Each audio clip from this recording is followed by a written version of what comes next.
Yeah, that's what we're doing. Where's my Where's my shit here? All right. One more time, guys. Hi, everyone. Can everyone hear me? Hey! You guys in the back?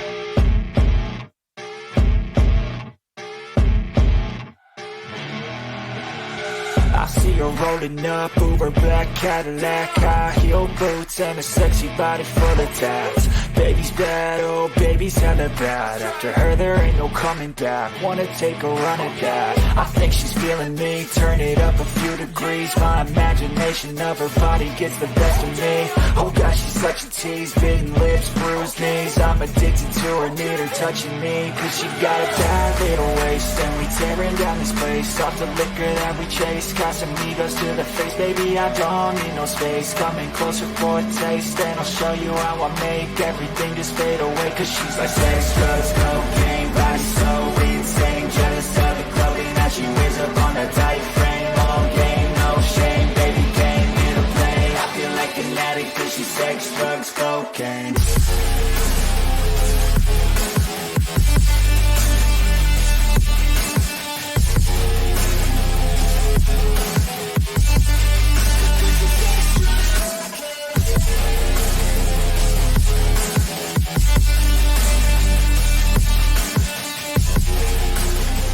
It's the Klayre Avalon show, you motherfuckers.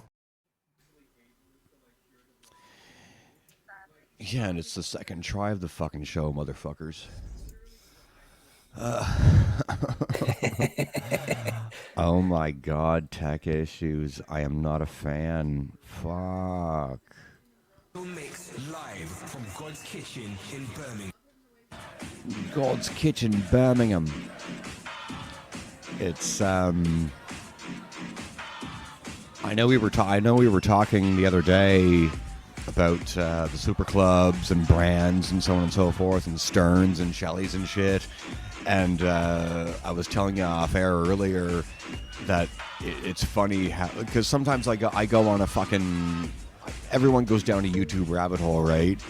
And I saw a clip earlier from a Birmingham group that I follow on Facebook, and it was showing God's Kitchen, Eddie Halliwell, but it was only a 2-minute clip. So that's where we are now, because I searched the actual, I searched the actual link and found the set. But yeah, it was really interesting that how we were talking the other day about brands and clubs and stuff. And that was a good conversation. I know what I know, but and I mean, I know God's Kitchen and Miss Moneypenny's is a brand, but what I'm still learning, admittedly, is where it all came from, right? And it's the little intimate venues that me and you were talking about, and Stearns is one of them, and so is Shelley's. Yeah, 100%. All right, Dom. What's up, FTP, mate? I don't know who you're talking to, but Proper Dom and DJ Rovicious. oh shit! In the chat. Sorry, I didn't hit the button. Oh, welcome, Proper. Welcome, Rob. How you doing, Vicious? Welcome in.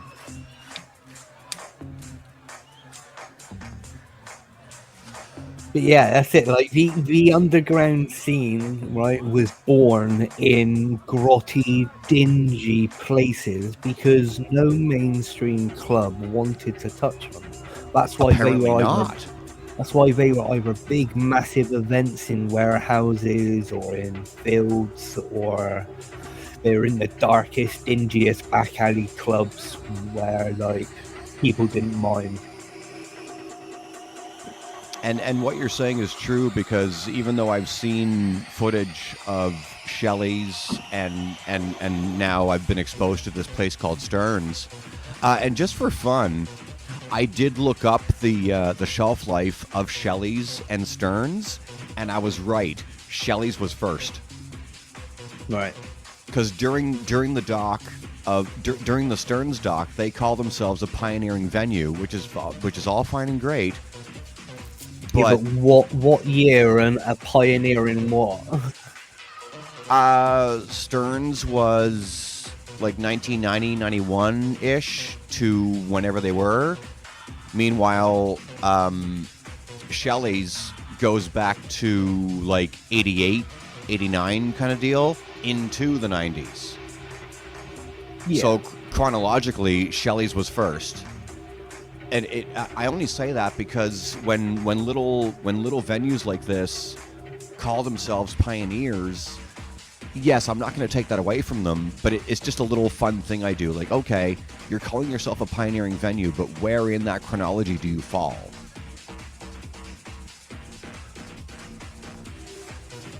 It's just a fun little thing I do. I'm not out to diss anybody, right? No, yeah, definitely. It's like, yeah.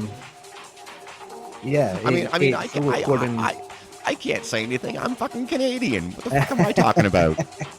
Like it's all according what they claim to be a pioneer in.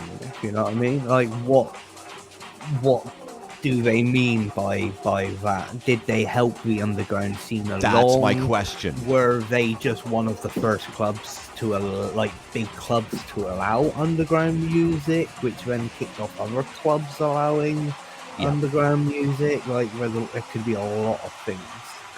And apparently, it's funny you're saying that, because given what all the people were saying, like all the DJs and stuff that were around during Stearns were saying, what you just said in terms of allowing electronic music and so on, that is true. And they had Lenny D, they had Carl, they had John 00 Fleming, a well-known trance DJ from back in the day. They all played Stearns, but in that same breath, everything I've heard about Shelley's, they say the same shit. So it's a nice little fun kind of tug of war, if you will. You know what I mean? Yeah, like I find and you made a good distinction the other day when we were talking off air. And I didn't know this until I watched the Stern thing. And I didn't understand this until you told me. What a lot of people have to understand is, and of course myself, not being in England, just because one club or one small venue exists wherever it is, doesn't mean the people who live in like you said, the south of London. I find that really interesting. Like, I'm not used to that kind of speech, right? Because over here, if you know of one venue, no matter how underground it is, you know about 6 others. So I find it kind of fascinating that people who knew Stearns didn't necessarily know about Shelley's. I find that a really cool dynamic. Yeah, you gotta think of it as like national versus local, right? Oh, for sure. Yeah. Brands. We're totally talking local here. Yeah. Because brands are national. Yeah. If you're a raver in the UK, you've definitely heard of God's Kitchen, Ministry of Sound, Gatecrasher. You've heard of all them. Yeah. Right? But they are what most people in the UK, ravers, especially for like underground music ravers, they would distinguish those sort of events as more mainstream, right? They're for national, sure. They're catered for everybody. Whereas your local events can get like very creative with all of our stuff. They can go from playing trance to playing hard trance or techno or hard house or anything, right? Anything, yeah. Whereas the brands try to cater for everyone. Who was it? Just today, just before we came on air, I think it was Jeremy Healy, because I follow him on SoundCloud. He was talking about something about Miss Moneypenny's, and I commented on his post. I said, "Miss Moneypenny still exists? I didn't know that." No. Speaking of brands, Yeah, like lots of clubs. I thought Miss Moneypenny's was dead and gone. Yeah, nowadays well, especially back then, you would associate a brand with a club. Nowadays, everything's a lot more fluid. A brand could be playing in 20 different clubs over That's 20 it. different weekends. Yeah. Like, so they're not loyal to a club per se anymore. So the likelihood of you ever having oh my god, this big nightclub anymore in the UK is pretty, you know what I mean? Because the events are willing to travel to all the other places like around the world, around the country. So like I said the other day, I only used to rave in the southwest of the UK. So Okay. that's down on like the leg part of the UK. Okay. So there was brands that used to happen down here that used to have all of the big DJs, like every fucking big DJ that you know played down there. But then I've found friends on Twitch and stuff like that that live up country, and they've never heard of those events before. See, Even that's though so they that's were so, that's so fucking funny to me. massive in the southwest of the UK. That's If what you I'm saying. were a raver, you knew about those events. Yet people up country had no fucking clue about those events. Right? Yeah, That seems so silly to me. it's more on the local side raving than it is So it national side. really is geographically that specific. Yeah. That's so funny. Yeah, like a DJ like Amber.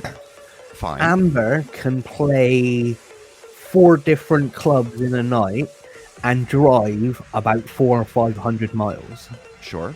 because she's got to go from one event in the Midlands, then down to one event down near me in the southwest, then maybe over to London and do an event, and then drive all the way back up to fucking Leeds and do an event. Yeah, right? Like, Yeah. so that's like all the way around the fucking UK in one night.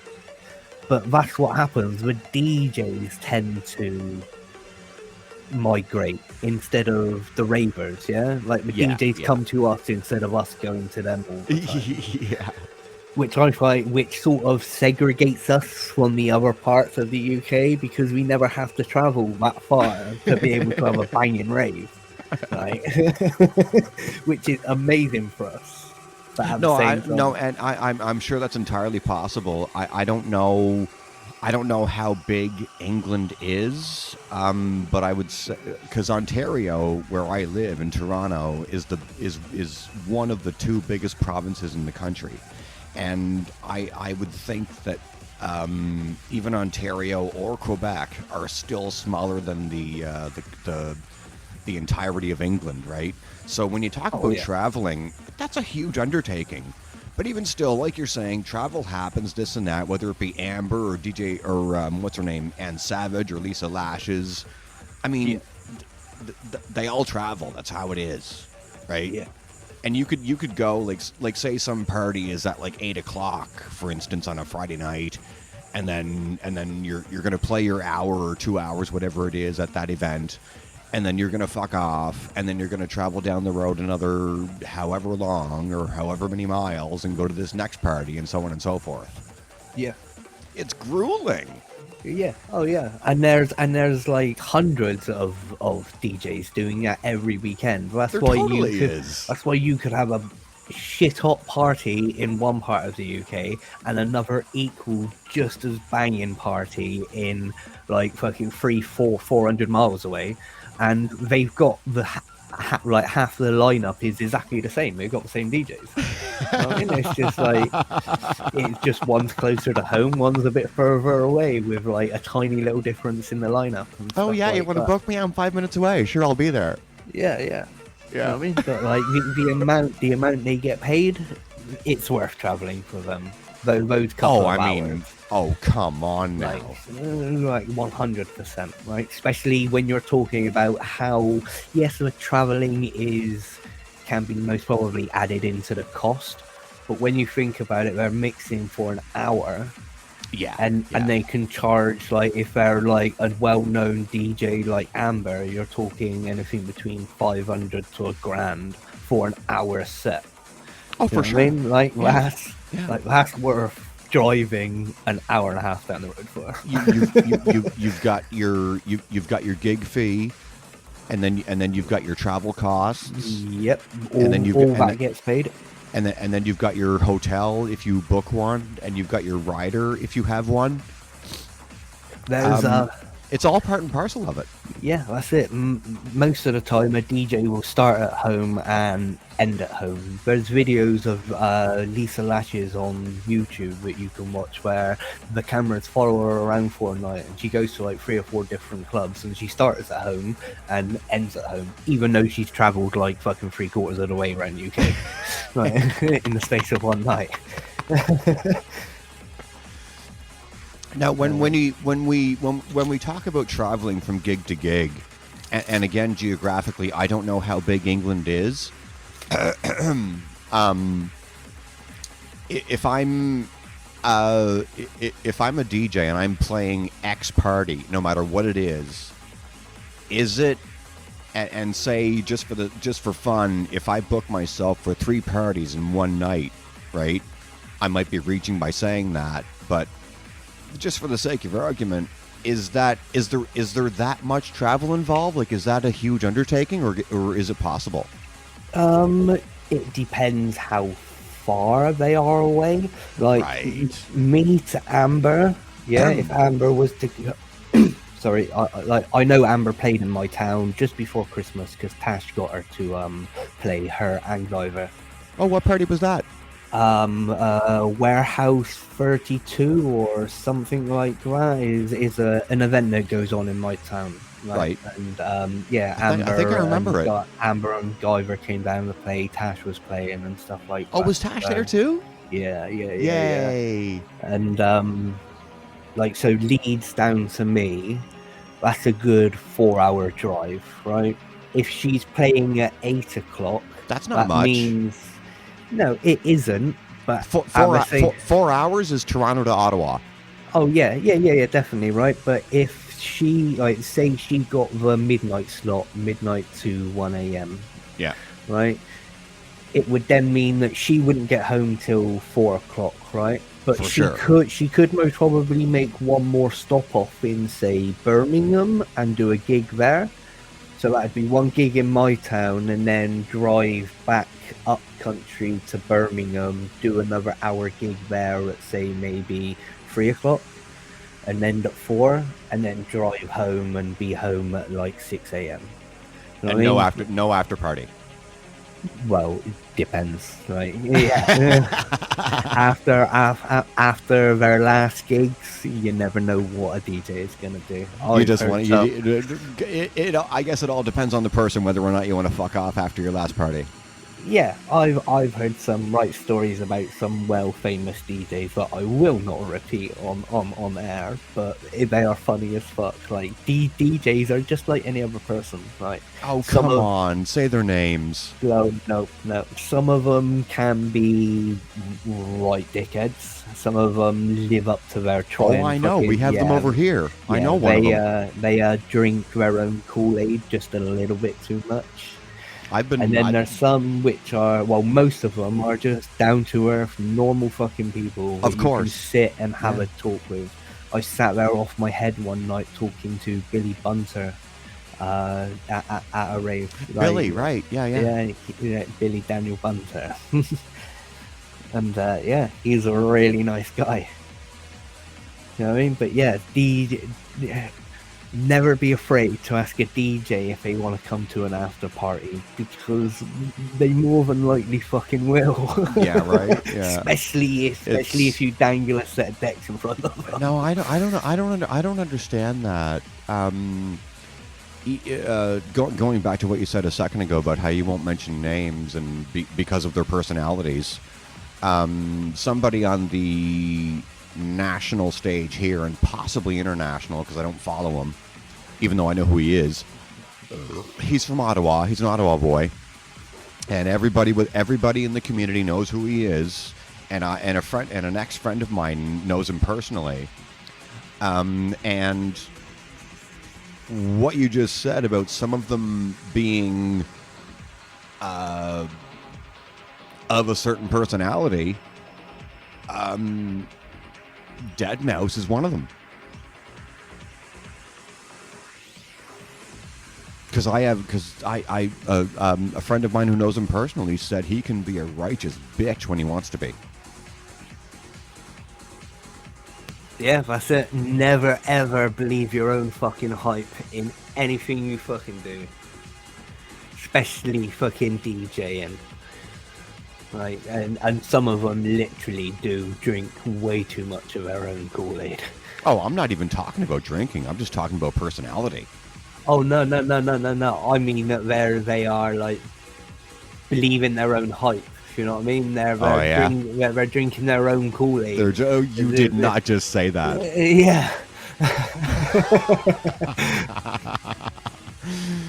So I guess we can surmise that, right or wrong, depending on who you are, according to my friend, and I'm not going to tell anybody who to be a fan of or not, but according to my friend, Dead Mouse drank his own Kool-Aid.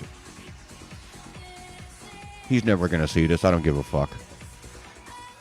Yeah, that's it. Yeah, some do. You find, like, you hear stories that some are amazing to work with, and some just, people just will never work with them again once they've worked with them once and realise who they are.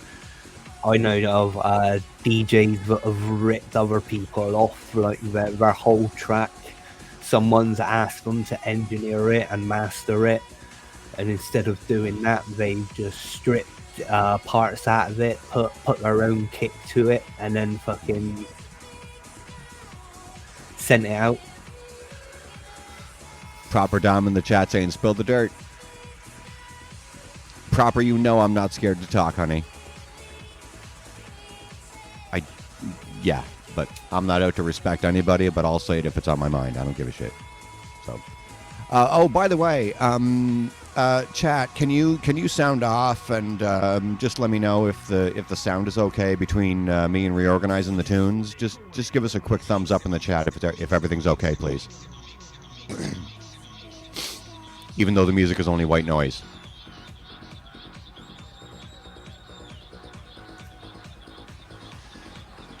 Maybe we can possibly up the music just a fucking touch. Just a touch.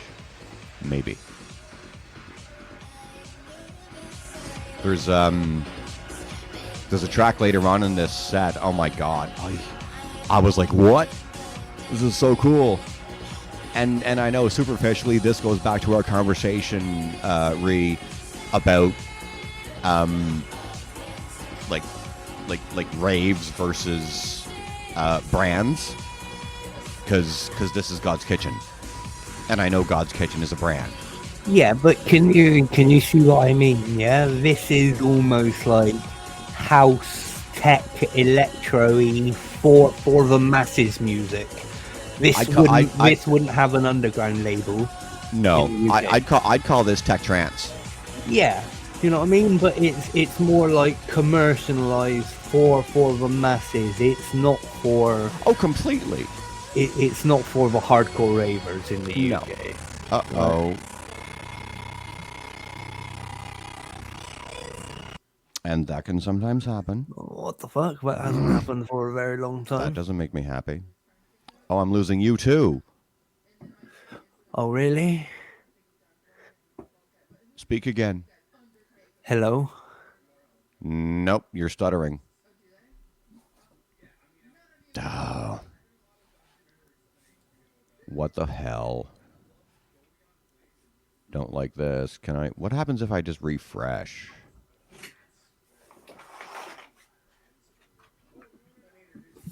Only you can tell. Okay, so I think we're still live, yeah? It's just me. Woohoo!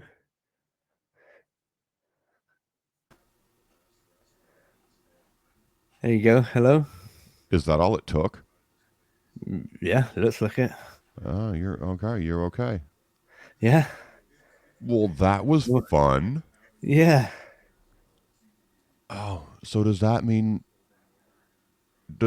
we are... Oh, proper. Sing a song. Oh no! Guess what? What's up? Have you done a Windows update over the last couple of days? No, Okay, because your mic, I've done system updates. Is my mic fucky? your mic's dropped an octave again. Your sample rate seems to have reverted back to 40,000 instead of 48,000. Yeah, you've just got that. You're not as low as what you were before, but there's just that little bit of like tremolo in your voice. Oh, I'm down here. Not so much because that is like hypering it, right? But you're not as normal. It's doable. It's doable. It's fine. Apparently, no, it's not, because I sound like Lurch, don't I? No, you don't actually. Not this It's time. no, it's not as bad as what it used to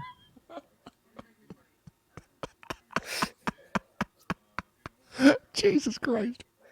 be. It's like you literally sounded like you were sucking sulfur hexachloride or fluoride. Do I sound tolerable? Yes, you're fine. Okay. Yeah, Oh, should we try tunes again? yeah, do it.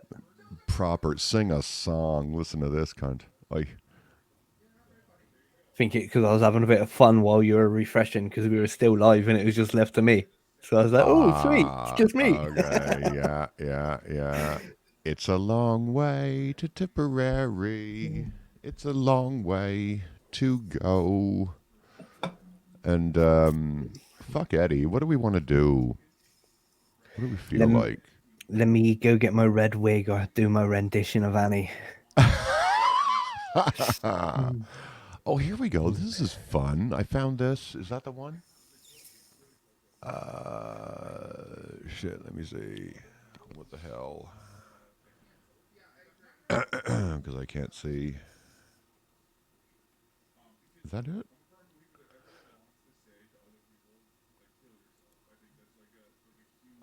Who cares? We'll do it anyway. Wallace 909. Wallace is cool. Oh, I love this picture-in-picture thing on this browser.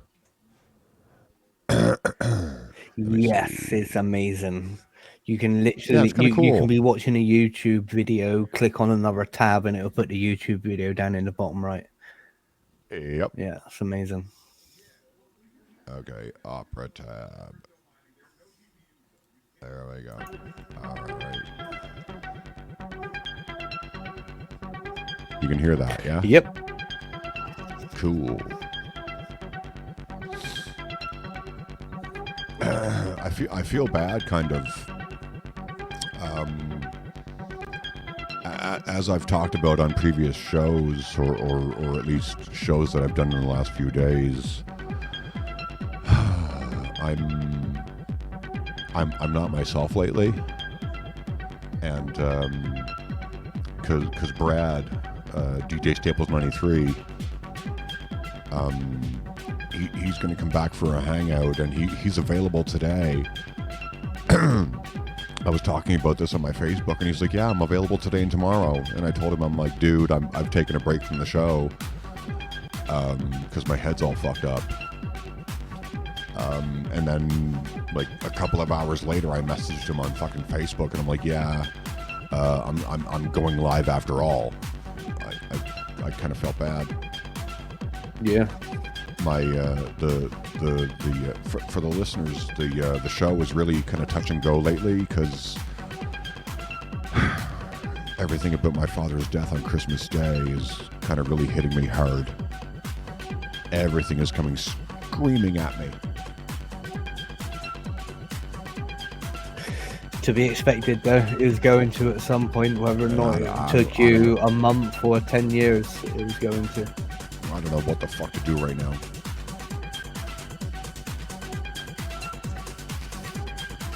For the listeners, I'm only doing this today because I enjoy it. I have to pee too. Oh my god. I have to fucking pee. Like Forrest I Gump. don't. I'll go play. I don't have my commercial loaded into StreamYard, so Right, yeah. fuck. I'll go play. But no, I like this. What else can we talk about? I don't know. We were talking about the clubs and that, right? Is there anything else you wanted to talk branch out off of that? You know what? There is. And I'll get into that right after I have a pee, Yeah. so you're in charge. No worries. Everybody pay attention to reorganize. No, please don't.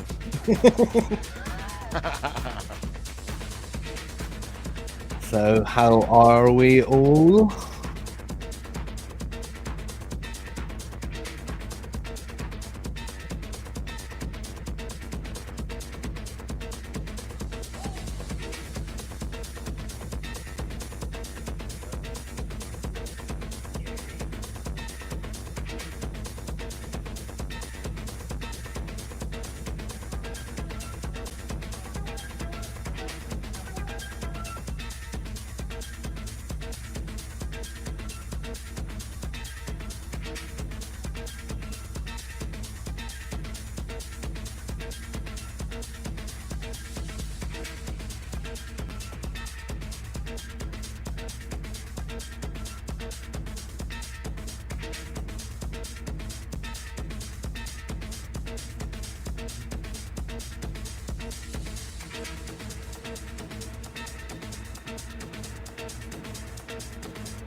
So how's it going, FTP, mate? You alright?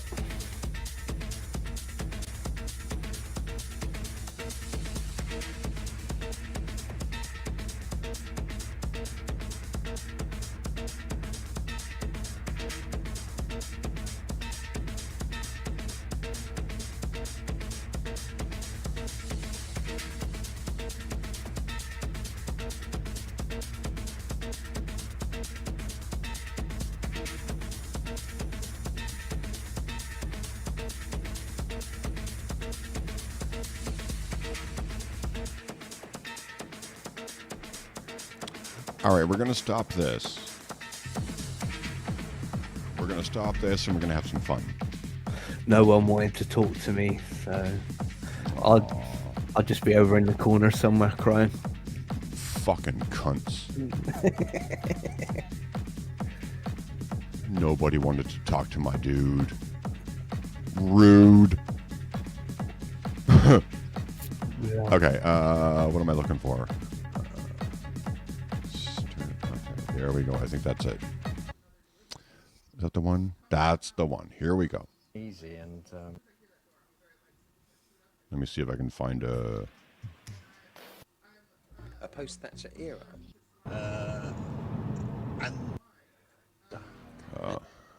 a lot of politics. To the big roundabout and come back down. And we saw some cars crossing the verge and just going around and going. We thought, well, that's got to be it. Let's follow them. And you've got this long driveway and they had a huge car park. Can you hear that? Yeah. Okay, the good. trees and everything was like, after in the wind, and you drive round and you see the lights getting brighter and brighter. When you got to the top of the door and then you parked down the car park, you woke up. And then we got up and it looked like a little castle, a little mansion house. And we got up and said, surely that's not it. And then we just see a load of nutters outside going, oh, that's got to be it. The doorman looked at you and think, oh, you know, who you lot, you know, and they say, okay, and the music let you in.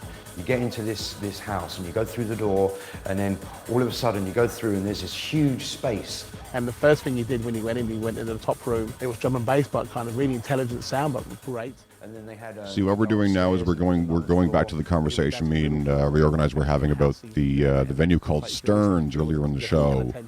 This is Mensa, Lord of the Rave, and I'm not really. I don't want to focus on what they're saying. From the outside, you have no clue. At the moment, what I want to focus on is the music in Once this. you got inside, you could lose yourself. There's people everywhere doing everything in all little corners. There was little rooms. I was like, wicked, you know. I just wanted to play my set and get around. Massive running. Even that. Anyway, I remember like. He was determined to make it a success. My name's Colin Dale. So I felt Right like there. I had to squeeze in and Right there. like, you know, that way. And I just remember. Right there. It was psychedelic. I fucking love that. Backdrops, yeah. Well, that's If that. backdrop, Bum, there'd be an oil painting. If there weren't an oil painting of Yeah, that sound, yeah. Ding, ding, That's- ding, ding, ding, the ding. woman with the boobs That's hanging acid out, house, right? Or is that breaks? That is a Hoover sound, yeah. That's the sound that Prodigy used for a lot of their tracks, Yeah, right? and RTZ and so on. Yeah, and like it's the main To sound. me, that's acid house. It's, No, it's the main sound in Hard House as well. listen to that. Yeah. Oh, I love that.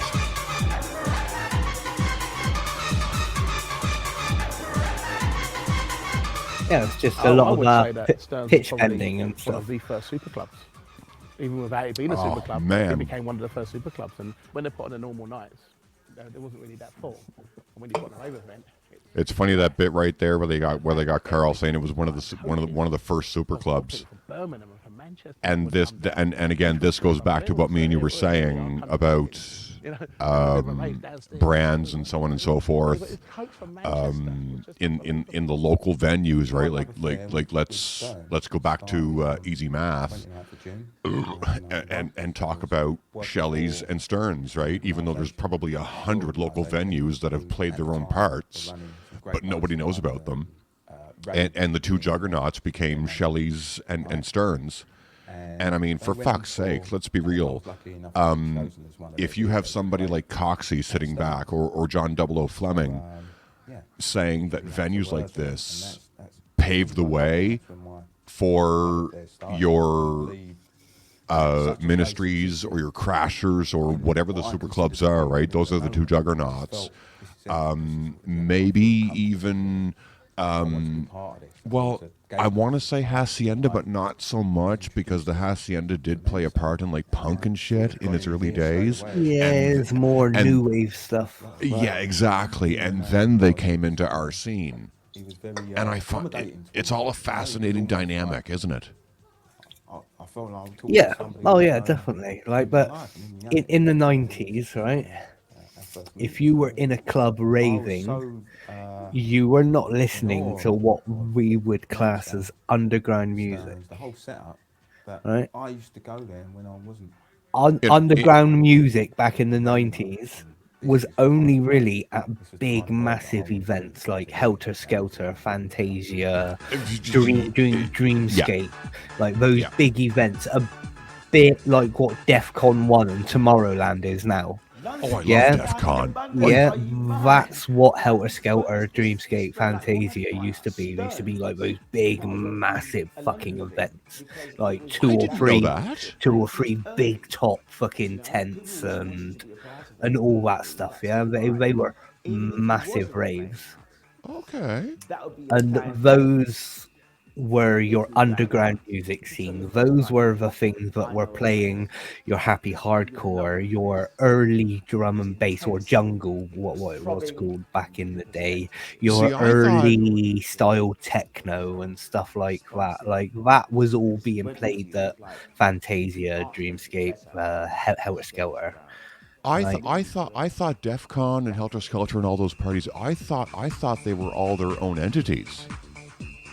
I didn't know those grew from these smaller. Like I didn't know that. Yeah, like Helter Skelter was a massive, like 10-15,000 people fucking rave sort of job, like, For and sure, yep. Fantasia and stuff like that. You'd Yep. never be able to get that many people in a club, like,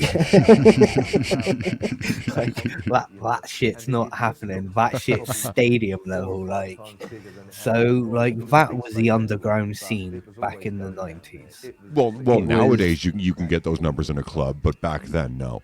No, yeah. So, like, while they might say, yes, we were playing underground music in the 90s in the club, especially early 90s, I doubt they were playing what the, like, ravers in the UK back then would class as underground music. They'd headed towards the mainstream a bit to be able to get into the club, so they weren't kinda allowed to skated the play. line. They weren't allowed to play anything fast like happy hardcore or jungle or Oh, no or shit, fucking eh? gabba or anything like that. Oh yeah, you had to keep it below like 140 BPM. There's Oh, no I see. going up to like 150, 160 BPM. It's like your like your chart music beat, basically. That's about. Yeah. I think that's like we usually do that about 136 to 140. To use easy language. Yep. Yeah, and that's the sort of like you can hear it now in the background. Like there's no doof, doof, doof, doof, doof, doof, doof. Like you would never have got that in a club back in the 90s. So where does I know of Mayday, right? Mayday Dortmund and all its other incarnations. Where does Mayday stack up in all this? Mayday? Never heard of it. Really? Yeah, remember, like, I'm talking about UK venues. If you're talking about European venues, especially old venues from the 90s, I got no clue. I know about Defcon and Tomorrowland and all that lot, but I've never heard of Mayday. Mayday isn't a venue; it's a party. Yeah. Oh yeah. It's an arena level party. Right. So, yeah. You got people like. Do you know who Marusha is? Nope. Oh, that's unfortunate. Yeah, you got to remember, I'm fully rooted in like the hard house hardcore scene. And so is Marusha. Yeah, happy hardcore. But yeah, never. No, Marusha. Right now, Marusha is like 50 something, and she's still playing the decks. And she that's her realm. Like 140 is a cup of coffee for her.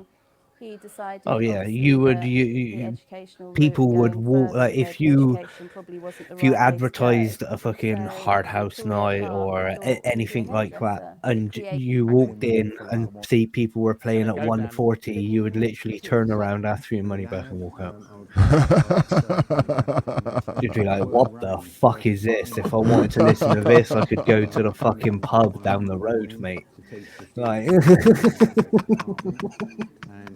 Jesus Christ. Okay, fair enough. Okay. The Lord and Savior has spoken. Rihanna is telling us how it is. Yeah, like most hard house tracks are produced at 150. Yeah, that's like right, that's usually the standard. Some like to go to like 153 and stuff like that. But when you buy a track off the internet, it's all time coded to. Sorry about that. Yeah, it's all time coded to that. So, 150 to 153. Shut up, Pete Tong. Play the music. You know who this is. Can you peg it without me telling you? Who does this sound like to your ears? Could be anybody. Oh, I don't know. Jules, something like that. It's Tony. Oh, Tony. What, DeVitt? Yeah. Nice. Essential Mix. Nice. What year? 95. Yeah, like, you got to remember, like, Tony DeVitt. I only learned about him last year. Yeah. You gotta remember, like, Tony DeVitt, died 99, I think it was, maybe. So Oh, did he helped turn what used to be like the acid house and the old school into the newer hard house sound that we have. You know what I mean? So Really? Yeah. He helped drag it along. That's why people revere him so much. Not only because he was an amazing DJ and amazing producer, but he was much loved around the scene. So he bridged a gap. Yeah. Like, because this now, you could have easily heard this in the UK charts back in the 90s. Oh, really? Yeah. Like, there's like the top 40 charts, or like. Oh yeah. There's, Really? Yes. Like, I know. Do you know Darren Styles? I do. Yes. Yeah, like back in the 90s, he brought out one of his when he used to be Force and Styles. Like they did a radio edit of one of their hardcore tracks, and it shot up for the UK fucking top 40. Oh, cool. Yeah. So like they do radio edits and try and sure. Yeah. and try and bridge the gap. Yeah. But yeah, they're predominantly Darren Styles is a hardcore. Well, used to be hardcore, fucking fanatic. Yeah. It's so funny when I even though I'm only new to DeVitt's style, when I listen to somebody like Tony, it kind of reminds me of early Bad Boy Bill over here in Chicago, the Chicago house sound. And I mentioned Bad Boy specifically because if you listen to Bad Boy's style in the early years, like say he put out a series of CDs called Bang in the Box, and there's 5 volumes to it, and I think it's up to volume 4. So 1 through 4 sound, despite what we're hearing out of Tony right now, what Bad Boy sounded like back then, and this is like, what can I say? This was like late 90s, early 2000s for North America. And if you listen to Bad Boy in those first few volumes of Bang in the Box, given what you just said about the hard house sound and the evolution, I don't know if this was intentional or whether he was just going with what the sound was at the time. But if you listen to the first 4 volumes of Bang in the Box, it really, it's a hardcore handshaking to what Tony does and did. It's fucking amazing. Like if you listen to Bang in the Box Volume 4 and you don't think of hard house, I mean, like it's really fucking cool. And it's weird too, because anyone who knows what anyone who knows what Chicago house is knows that it's a style born from like Italo and a little bit of disco just for spice and so on and so forth, and it's a sample heavy style, but at the same time continuing what I was saying about Bad Boy in his early career, he really did go to the hard house sound, even though he's one of the brainchildren of Chicago house. I find that really fascinating. He was, because all the Chicago house guys are known for cut. Like you're not going to hear 30 seconds of any fucking record I keep saying hard house. You're not going to hear 30 seconds of any track in a Chicago house mix, whether it be Bobby D, whether it be Bad Boy himself, whether it be Julian Perez or Angel Alanis or any of them, right? It's just cut, sample, and keeping with Bad Boy's style in those early years and kind of relating it to what Tony did. It's the stabbing bass line, right? is just boom, boom, boom, boom, boom, boom, boom, quick, quick, quick, and it's fucking amazing. I don't know how they do it. Yeah, like That's a fucking skill.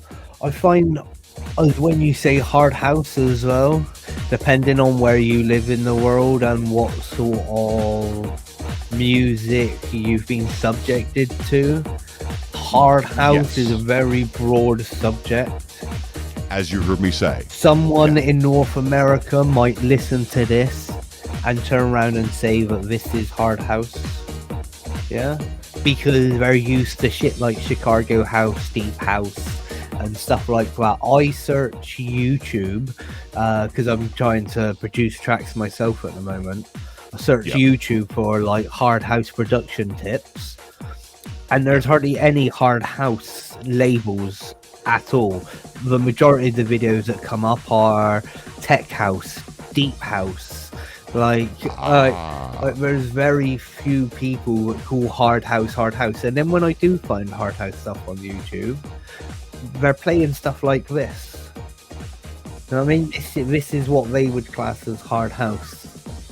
Over here, just for your own information, over here, Tony would probably be coined as like tech house. Yeah. This wouldn't be hard house over here. No, because like hard house in the UK means something totally different, I think. Oh, it totally does. To the rest of the world. If it doesn't have that hard kick, that hard bass, and those hoovers, like that sort of sound. Like if it doesn't have that the majority of the time, then like it just doesn't sound right. For the UK ear. You know I've talked about this ad nauseum on the show, the cultural differences between what one area of the world will see as one music style, meanwhile, you know, like for instance, like take something like Italy, for example, and what they regard as hard trance just for fun in Italy isn't necessarily hard trance here in Canada or North America. Yeah. It's so funny, but I mean, it's interesting at the same time because, like, I don't understand. I mean, yes, people can interpret sound however they want, but at the same time, it is what it is. And it doesn't matter where you're from. If it's like to my mind, if hard trance in Holland is hard trance in Holland, why can't it be hard trance in England or here in North America? Yeah, it's still fucking hard trance. You know what I mean? Every sort of country, I think, puts their own little spin on things, and I think it's so silly. And I will redact what I said just a minute ago. Like hard house does sound the same for the UK and Australia / New Zealand. Those guys have hard house down to a T at the moment. Like a lot of good big tunes are coming out of Australia at the moment. Oh really? Yeah, oh cool. Yeah. So the Australians get what hard house is. So can we argue that the Australians do the hard house that I would like? And you know what I like? Yeah. Yes. I like I like my Lashes, I like my Amber, I like my Ann Savage, the redhead, whoever it is. That's where I live. Yeah, that's it. Hard house is a very broad spectrum, right? You have the light DJ Jean, whatever his name is. You have the light bouncy sound of it, almost a bit like this. What we're listening to at the moment, yeah. Like you have that sort of bouncy lighter side to it, and then you go all the way through like to the dark heavy stuff, like my set that you played like a couple exactly months ago. Yep. Like, you go I love that too. That yeah. was amazing. Thank you for that. Yeah, and that's the sort of music the Aussies are making at the moment. It's either very heavy like I was playing, or it has a sort of trancey aspect to it, but is still very much rooted in hard house. Sounds almost like hard trance, but it's still hard housey. just for fun. Almost psy-trancey, but hard housey. Oh, there's an idea. Psytrance. So you're kind of likening psytrance a little bit to the hard house movement.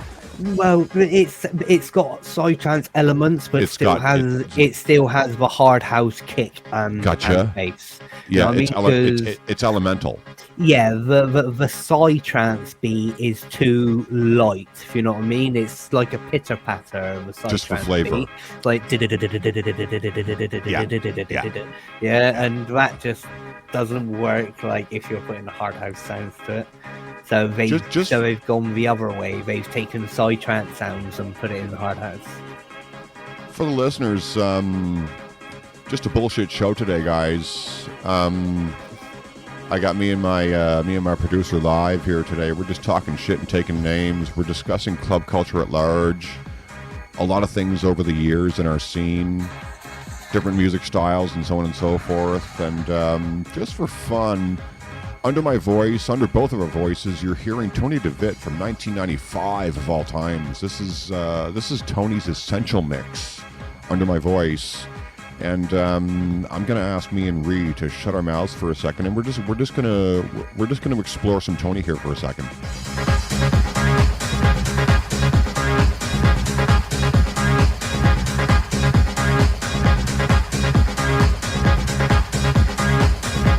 Amber's here. Amber.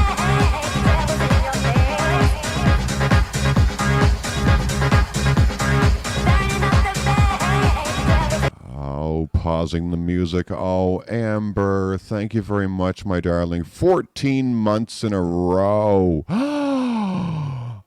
Our baby is a year and 2 months.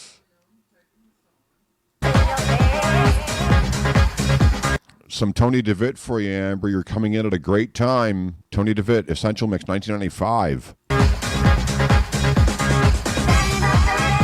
Our baby, yeah.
Okay, so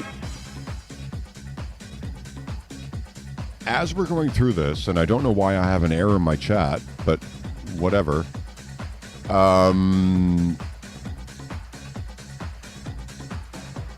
We're marrying a couple of styles here, as we're hearing from Tony, and we're talking about hard house and tech house and all the fucking things. What this set reminds me of Tony's is, I was back on PEI, Prince Edward Island in Canada here, where I grew up, for those that don't know.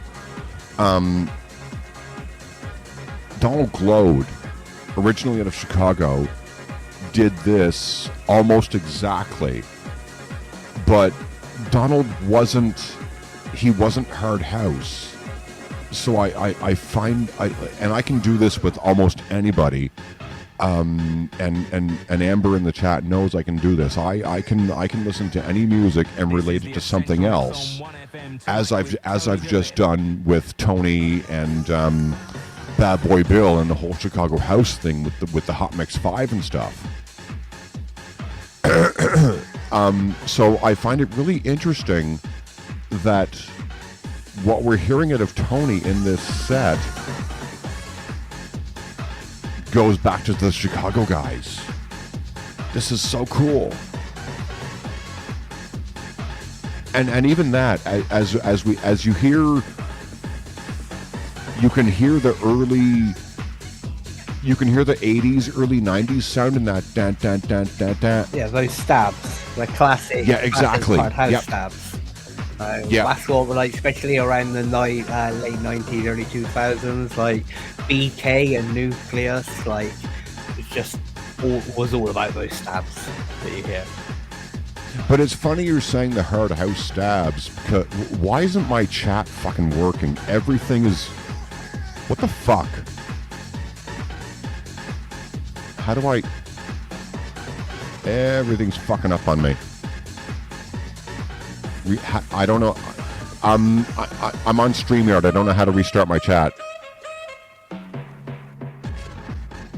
I don't know how to do this. Not sure. Yeah, reload. Yeah. Comments. It won't stop. Should I just refresh? Yeah, do what Amber said. Reload. Hang on 1 second. We are back. I apologize. Refresh all your shit. I don't know what happened, and I don't know why it happened, but here we are again.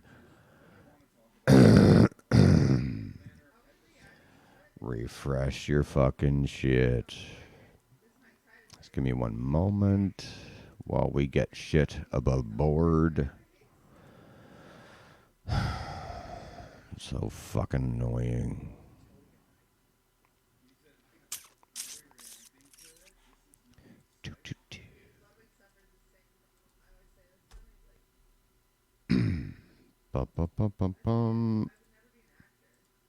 Just give me 1 moment. Here we go.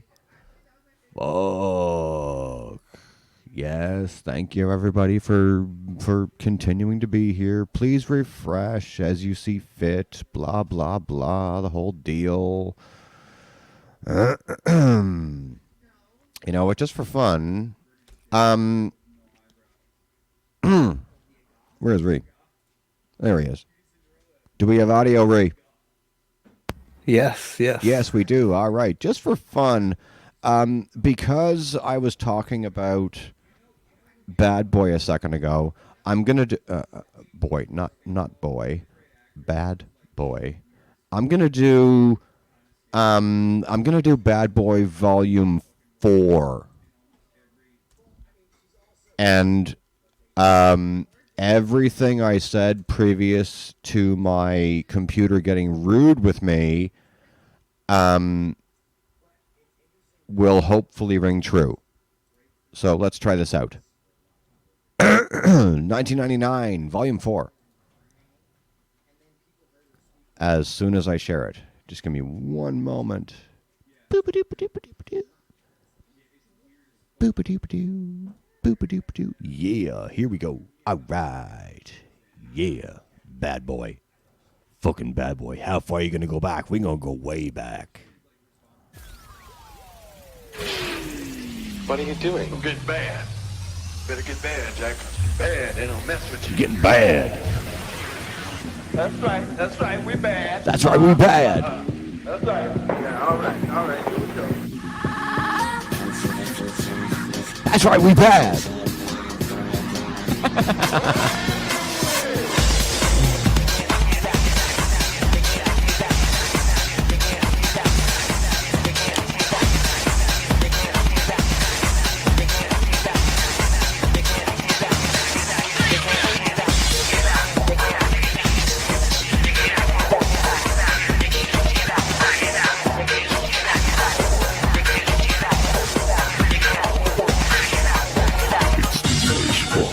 Amber screaming, "Let's go!" I know you know who Bad Boy is, Amber.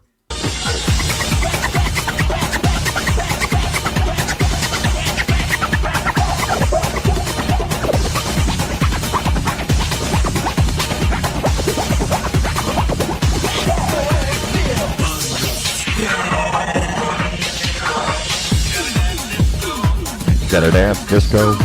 Gotta dance disco.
All right, Ray. Now, in the early moments of this set,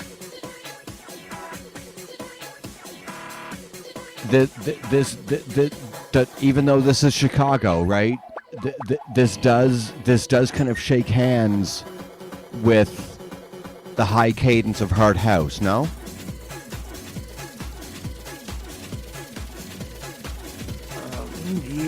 Yeah, no. To be honest with you, like at least to my ear, it does. This is 90s chart songs in the UK. Like this is what this would be. Yeah, like there's a lot of tunes. Oh, there's a little bit of Armin. There's a little bit of Armin van Buuren in there with Boogie Monster, Basement Jacks, like those sort of like acts. You know what I mean? Like this is your usual club night music in like the 90s. Like, you wouldn't go to an underground club and listen to this, really. Same over here, to be honest. No. Yeah. This was, but you know what? As much as I say no for that over here, if you went to like Crowbar in Chicago or System Soundbar or whatever it is, you would hear this. And these clubs are open till like 4 a.m. So they're not raves, but you would still hear this over here, for sure. Yeah, like it has like all the same like sort of hallmarks as hard house. You know what I mean? You've got your hi-hat shakers, you got your kick, and the main important things in like hard house track. Yeah. Is like a big meaty kick. Speaking of that, what I just said about the clubs being open until 4 a.m., whatever it is, the after hours thing. Because I'm not there, right? Everyone who knows the show knows I'm Canadian. How much of a difference is there in the UK between, like, say, an after hours club like the Egg or Fabric in London, as opposed to a rave? Is there much of a difference there at all, or do those two worlds shake hands? Never been to any of them, but most probably they would predominantly be house. Like, this is what I would call this. This is house. Well, that's what it is. Yes. Yeah, like, it isn't hard house. Yeah, but then hard house is such a broad, murky sort of genre. But it can span from really like bouncy hard house to just pure filth. I'm gonna stop. What you have to understand is I'm not talking about hard house, right? I'm talking about just like what I'm talking about is like an after hours club as opposed to a renegade rave, right? Does that make sense? Yeah, Okay. Cool. and like I said earlier on, like if you were going to a rave in the UK back in like the 90s, early 2000s, you were going because they were playing happy hardcore, jungle, for sure. Yes. drum and bass, techno, hard trance, not trance. I've done that 100 times. Yeah, as soon as you stick a hard in front of a genre, a lot of mainstream sort of things back away. You know what I mean? Which is why I'm asking if there's a divide between an after hours club in England and an actual rave, because over here they're one and the same. Thing is, there's not really an after hours club here because because we don't close until 3-4 a.m. You stop at like 12-1 o'clock, and then you have to go to an after hours or an after party club, right? It's 2 a.m. here, but yeah. Yeah, whereas we don't. We will be in just one club from 8 p.m. until 4 a.m. Now, as much as I say we stop at 2 a.m., I'm going to kind of eat shit here and say that there is one venue in Toronto downtown here, and it's called the Comfort Zone, and they go, like, if you go to Comfort Zone on any given weekend, you're going at like they open at midnight and they go until 10 a.m. the next morning. So they're not a rave, but by our standards here in North America and Canada and Toronto specifically, you can unequivocally spend your entire weekend at Comfort Zone and not leave the place. Because even though they advertise parties by the night, they open at midnight on Friday night and they don't close until Monday morning at 10 a.m. They go 36 hours straight. Yeah, like you're only gonna find that in like festival form in the UK. The only other thing I know like would do 2 or 3 days is the Tidy Weekender. Amber saying in the chat, one club can open until 6 a.m. Yep. No after parties anymore all night. Well, after parties aren't anymore to begin with, or all night anyway. We used to have 10 a.m. but not anymore. Well, yeah, right. And I don't know, given what Amber is saying and what you're saying, Reorganize, I don't know how Comfort Zone accomplishes this, but for some reason they have special licensing that, like I said, they open at midnight on a Friday night and they go until 10 a.m. Monday morning. They go all fucking weekend.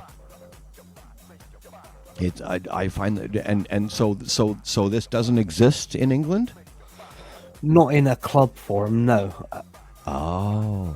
Only in like festival form or something like the Tidy Weekender. Right, exactly. Yeah. Like you'd never have a club that's open from like 6 p.m. Friday until like 10 a.m. Monday. Like this just yeah. Yeah, it's so weird, right? And again, I say, Comfort Zone is the only venue in Toronto that does this, and I don't know how they do it, but they do it.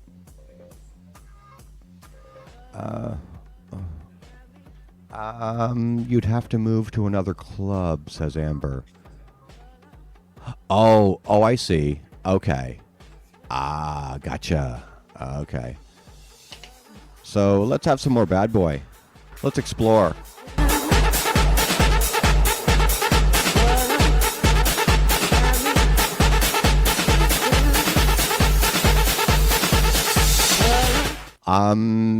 Amber is saying one would end and the other would start. That's how it was in Ottawa with the after hours. Yep. We had a venue in Ottawa called Surface, and they were open from 10 a.m. or not 10 a.m., 10 p.m. until 6 a.m. But on Saturday nights, while Surface was open around the block, we had the after party at a venue called Mavericks. And they would open at 3 a.m. Saturday morning and go until 3 p.m. Sunday afternoon. So that was the after party.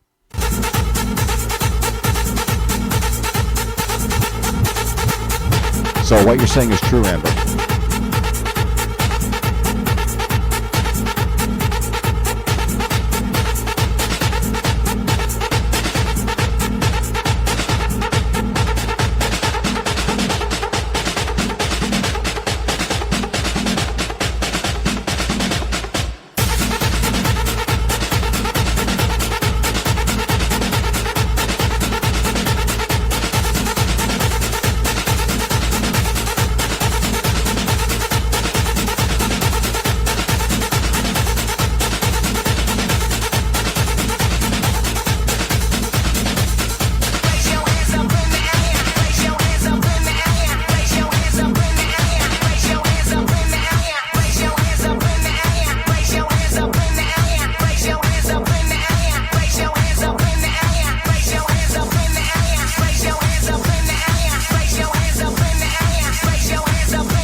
Little Jark Prongo coming in, moving through your system.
So how do we feel about this? Like I said when we began to explore Bad Boy Volume 4, let's call Hard House a spectrum. Where do we feel this falls? Very early, light bouncy side. Yeah. Like progenitor to Lisa Pinup and stuff like that, I'd say. Okay. But this has a bit more funky side to it. It does have a very funky. You Well, got yeah. You got that funky, bouncy, like squishy sort of. Bad Boy always did lean toward the bouncy side of things. Yeah. Yeah. stick a few horns in this, and you've got a early pinup track or something like that. You know what I mean? All right, we'll see you soon, Proper. Thank you. Thanks for hanging out. Later, Tom, mate. Proper also saying, that was my first gate crasher experience. Fell out of the Republic, whatever that venue is, and straight into somewhere else. Was too off my tits to remember where. Well, it happens to all of us, right? Chances are it was a good night if you can't remember what the fuck you were doing. Okay, now this is a good moment. This right here, this vocal and this softness, but he's still maintaining the hard vibe.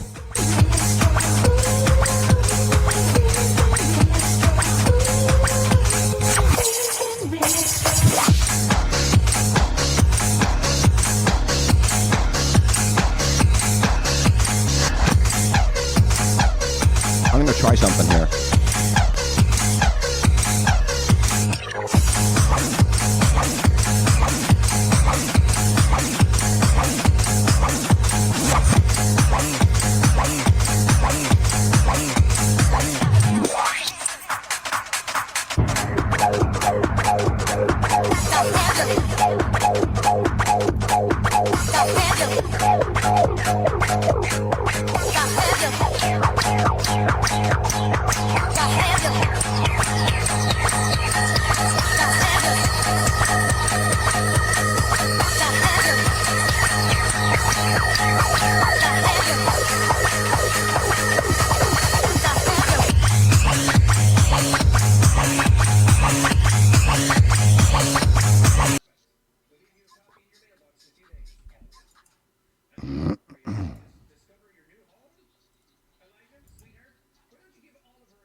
But yeah, like there's a lot of hard house that's moving back towards that, like sort of funky side.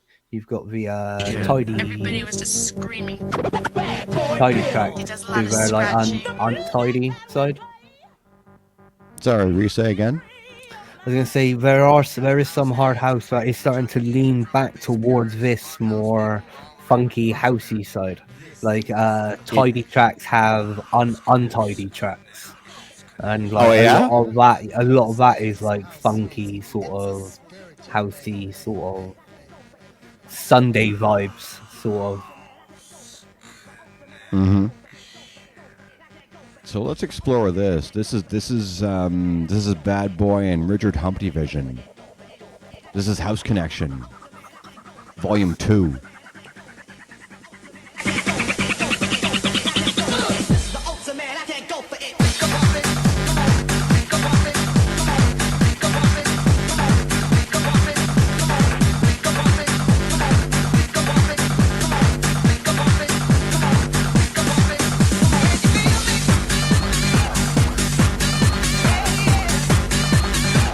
Already, for my money, you can hear the similarities between what Bad Boy and Richard are doing and hard house on a surface level, right?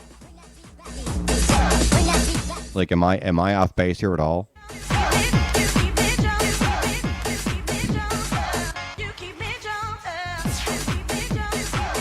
And also maintaining the high cadence and the high cut and the high sample rate of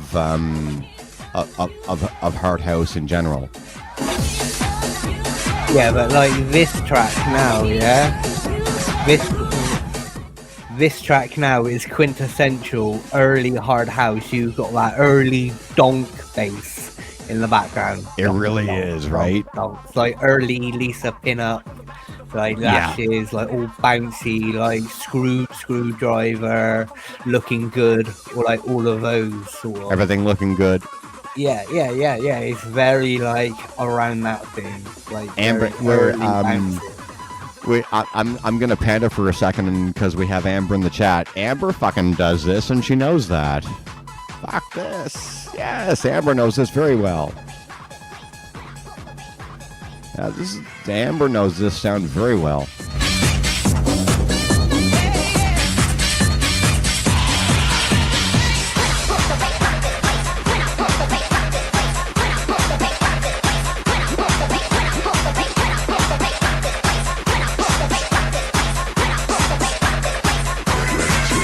Yeah, I bet we're bringing you down memory lane, Amber. Yeah, for sure.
Again, for the listeners, a distinction I want to make is, as much as me and Ree and the folks in the chat have been discussing the differences between hard house and Chicago house, depending on where you are, and hard trance and so on and so forth. I do want, and this is Bad Boy himself with Richard Humptyvision, and a series they did called House Connection. It's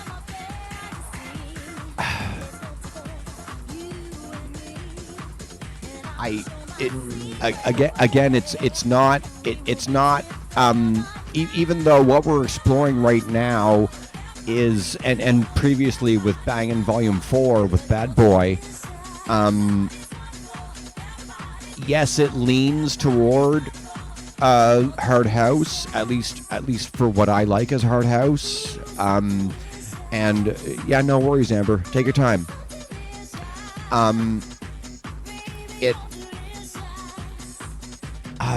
Even what Bad Boy and what Richard are doing in this is still rooted in Chicago house and the Italo roots and the whole thing and the high cadence, whatever it is, right?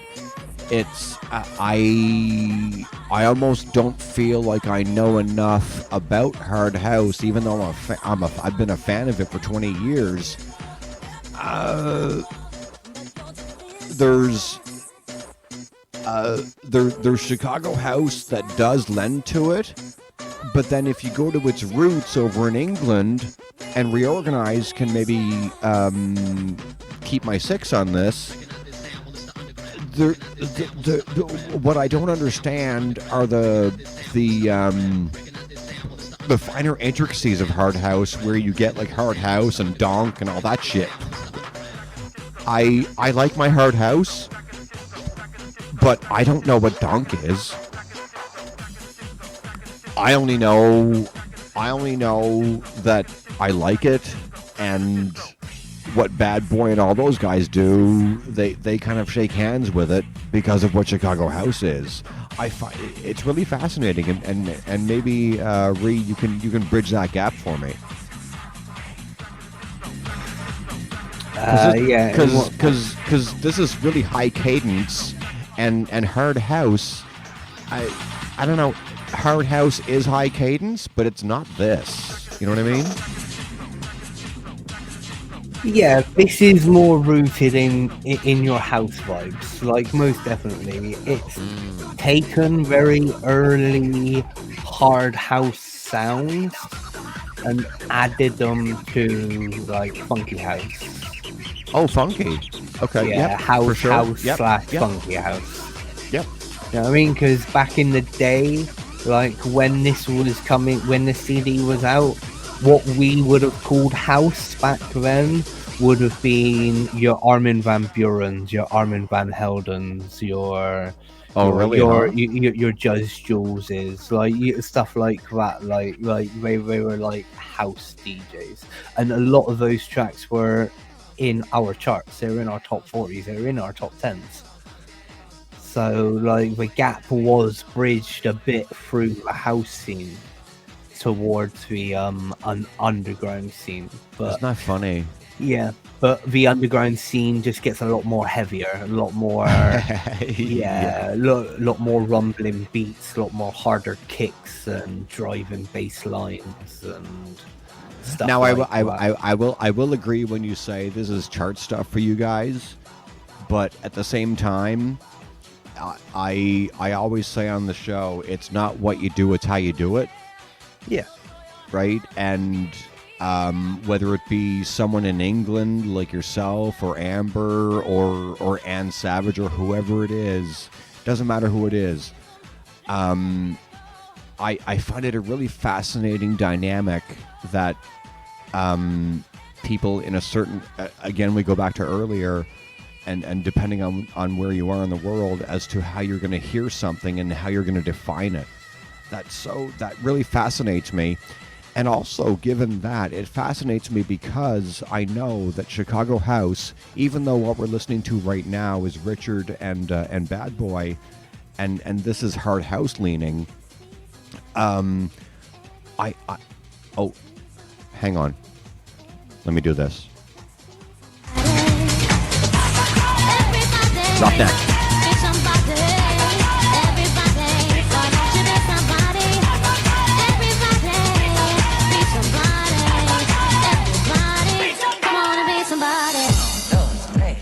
So anyway, yeah, what I was going to say was, yes, we can all agree on what hard house is and so on and so forth, but I find it really fascinating that the boys in Chicago have created an entire music style and called it Chicago House with its styles and its different elements and so on and so forth. Having a style rooted in things like Italo and disco from the 70s and Euro and everything. How these group of guys got together and formed an entire music style all their own, because you're not going to hear it anywhere else, and have it bridge so many different fucking styles, whether it be accepted in the club culture or whether it be on the festival level or the underground rave scene. I don't give a fuck where it is or where you hear it, right? I mean, like, how the fuck do you do this? This is absolutely brilliant. Like, am I off base here? This is fucking genius. Like, am I stupid? This set sounds very mash-uppy to me. I wouldn't disagree with that. Right? Yeah. It's like he's taken elements, like it's rooted basically in house, and then he's taken elements from like funky house, some hard It totally house. is based in house. Yes, that's my point. Yeah. And he's taken some like hard house elements, put some harder kicks in some of it, like that beat there. Boom, boom, boom, boom, boom, boom. Oh, the hard that? kick. Yeah, that big kick going on. Yeah, like that.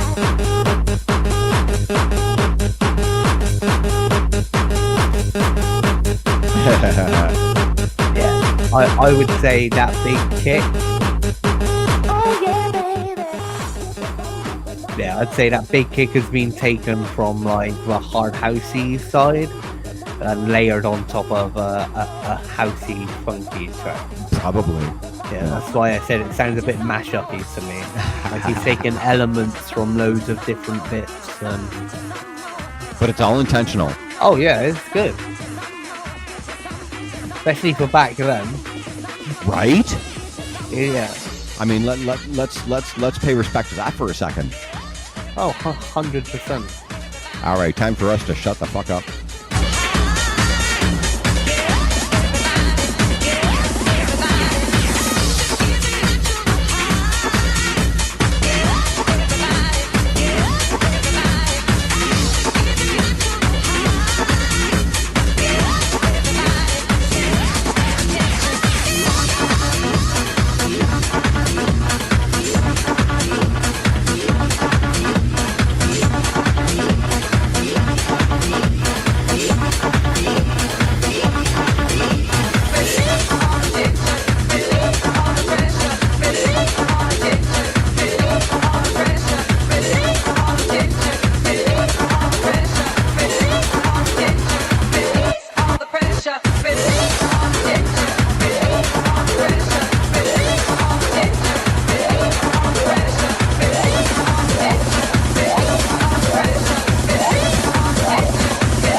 Welcome back, Proper.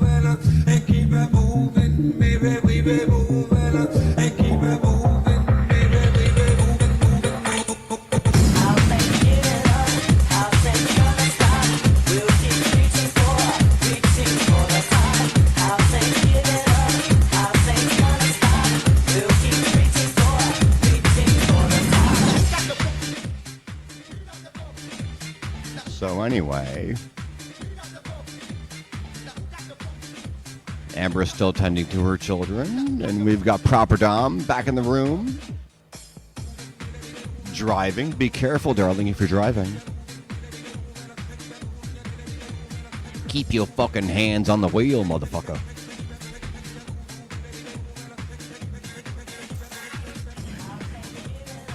House ain't gonna stop.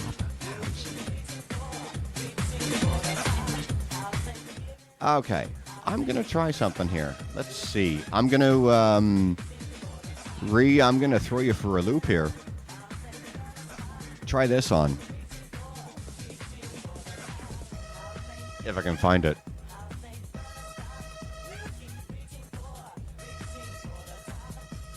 Oh, I found it.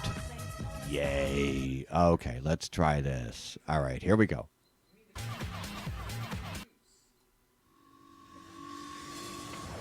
Here we go. Because I want I want your take on this. This is the last installment of Bangin' Volume of the Bangin' series. This was about 2002 or so. Because 2001, sorry. Yeah, because I left my hometown in 2003. So here we go. I want your thoughts on this.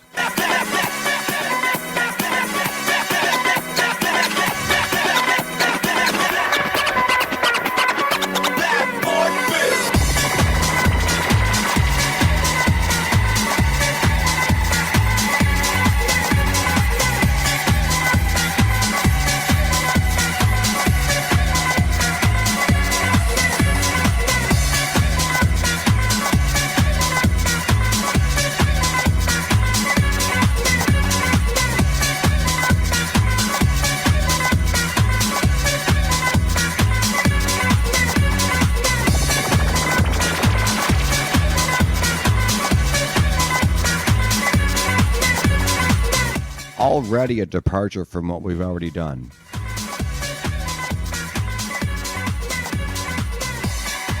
But just let it ride for a second.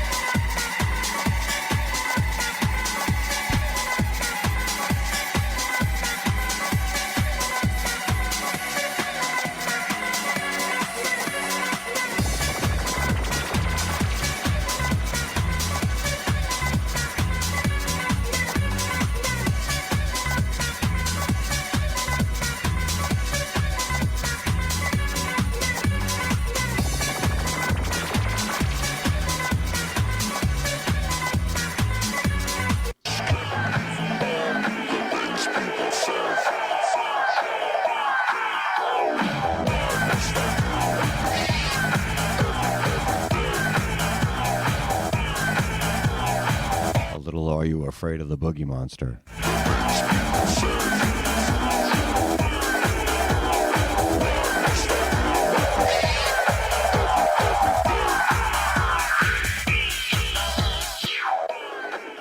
You probably hate this, Ree. Initial reactions.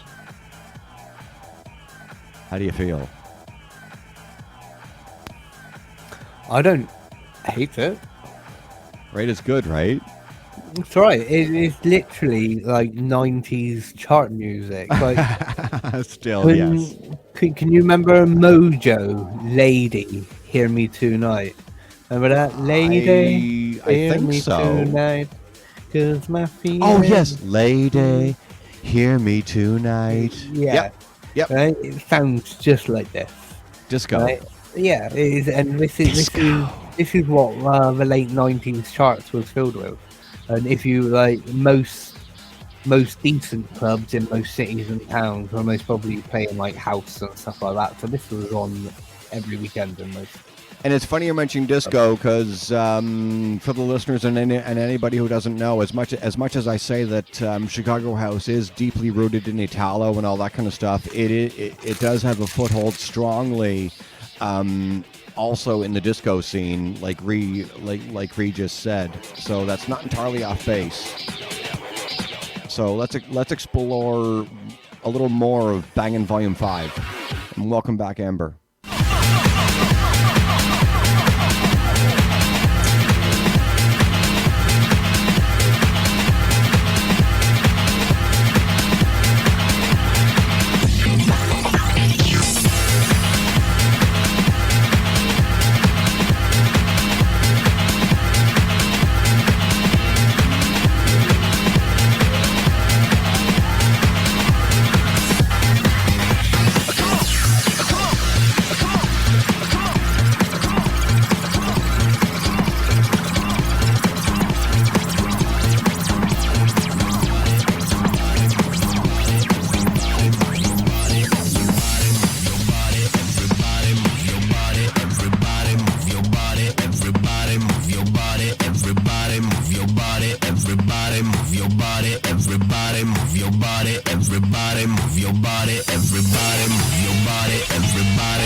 Little Daft Punk in here, dare I say. Get up, I wanna see y'all grooving to this.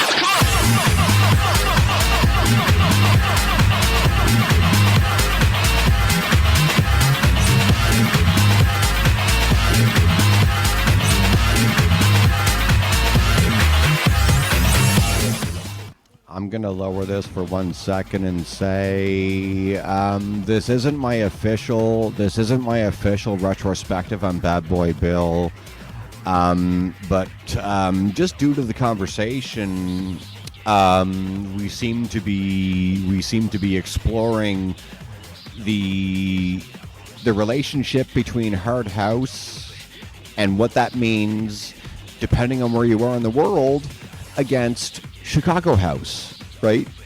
And if I've said it once, I've said it 1,000 times.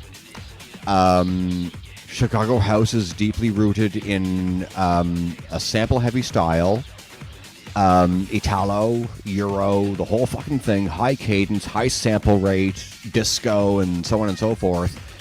But a distinction I do want to make, not against what me and Reorganized were saying, but it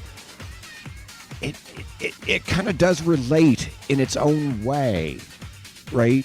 And even though I know the roots of hard house, I mean, everything goes back to fucking house, right? Whether it be Chicago or Detroit. Detroit's techno, so take that out of the mix.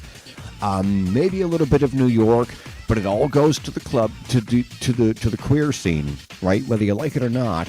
And it's really neat to me that, again, I say for the third time, the guys in Chicago saw an opportunity with everything else going on, and they said, let's do this. And like I just said to Reorganize a second ago, I find it really amazing that a group of guys, Richard Vision, Bad Boy Bill himself, like we're hearing right now, Julian Jumpin' Perez, Angel Alanis, Bobby D, all the guys, Southside Chicago, they took existing music styles and elementally and samplistically adopted those styles into their own heavy-hitting and still alive after 40-some years of existence of a music style, right? I mean, like, fight me. It's truly amazing, like how these people do this. And like I said earlier, you're not going to hear, if you listen to Bad Boy or any of the guys, right? You're not going to hear a mix of theirs where they play a song for more than 10 seconds. That is absolutely gobsmacking to me. I'm going to be doing a retrospective on Bad Boy himself coming up. And so right now I say, Bad Boy Bill, Mr. Bill, shout out to you, my love. Oi, my God, just absolutely science.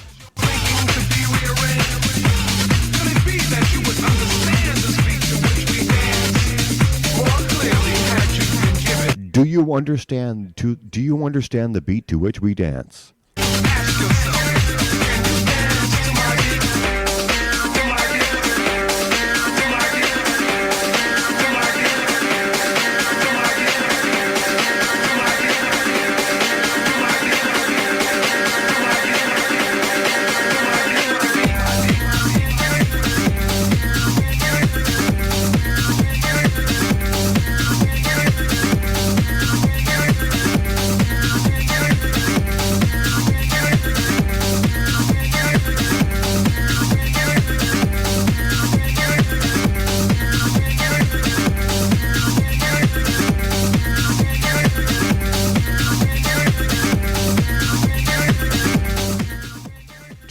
To the listeners and to the SoundClouders when this gets there, once upon a time,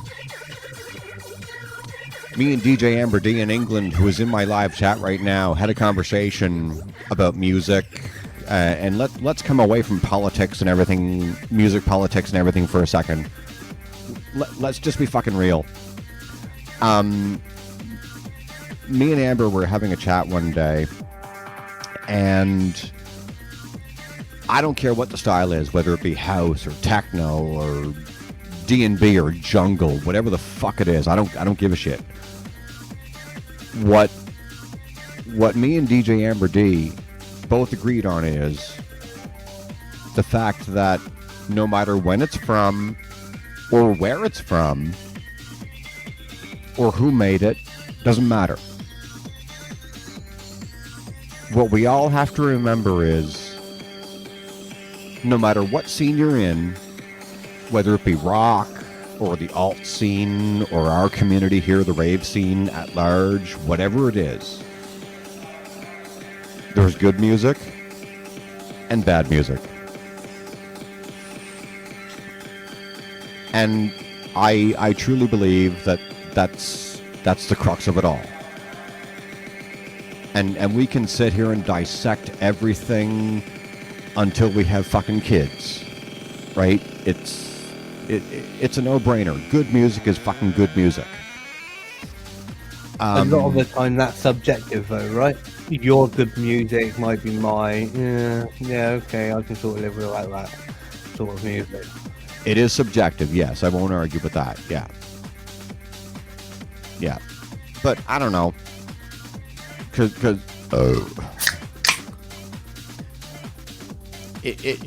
I guess what you're saying is true, because as much as me and Amber both agree that there's good music and shitty music, and even Howard Stern says that, everything I say, and I mean, nobody has to take me at my word. I mean, who the fuck am I? Okay. Who the fuck am I is someone whose YouTube is fucking up on her again. Okay. And so are you. Yeah. All right, let's try refreshing again. Yeah, just press F5.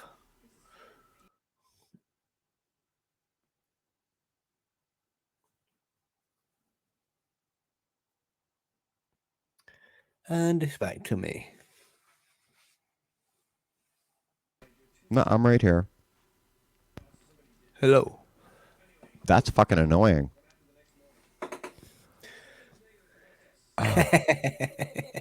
What was I saying?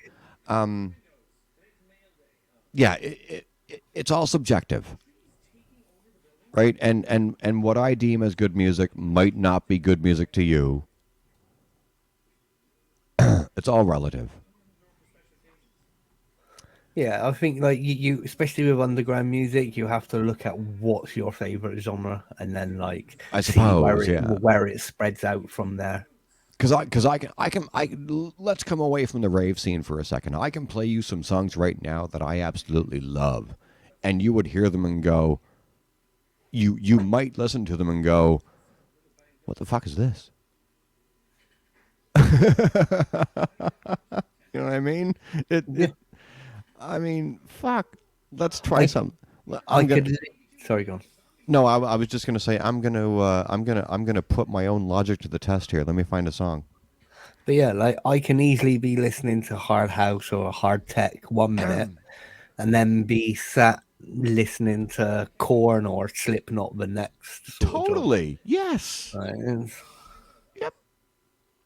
Okay. Let's try this.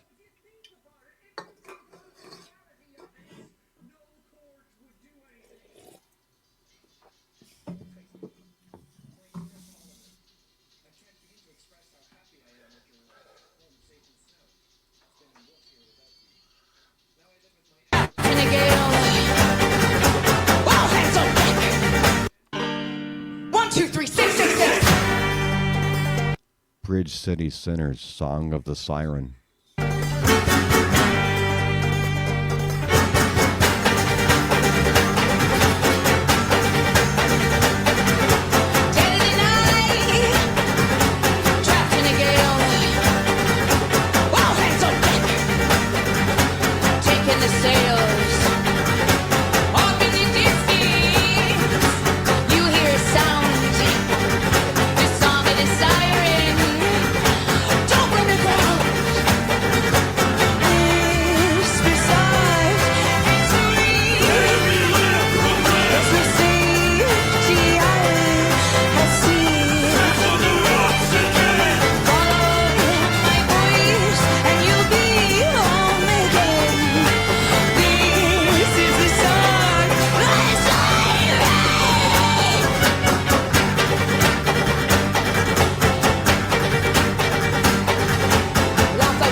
Chat, if you like this, follow Bridge City Sinners everywhere.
As you can hear, completely removed from the rave scene, but this is unequivocally one of the styles I love. Oh my God, the Bridge City Sinners, I love them. Oi. I don't know. That's just giving me the urge to sleep with my cousin. Oh fuck.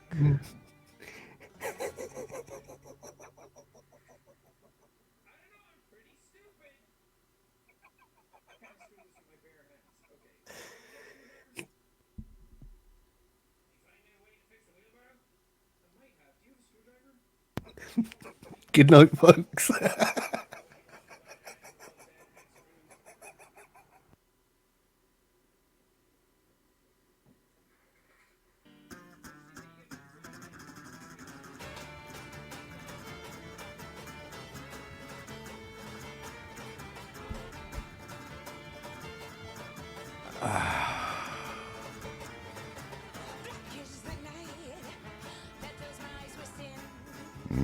Okay.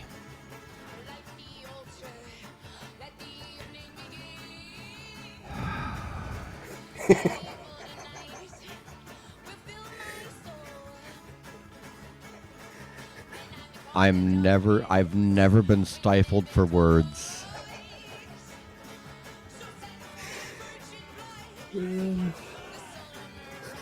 I just clipped it. I don't care what Amber does. What did she clip? I see it, but what did you do, Amber? I think she clipped my comment. Good. Good. Let's use that. Yep. Why not? No, I know what you're referring to, Amber. Jesus Christ. Fuck.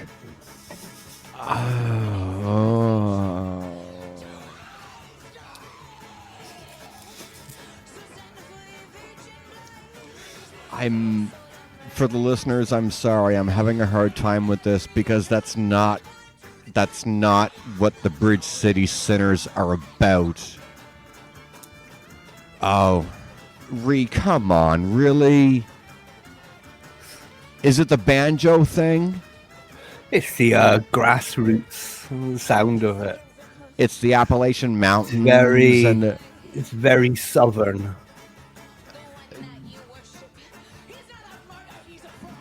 Well, I've never been told in such an uncensored way that somebody doesn't like something.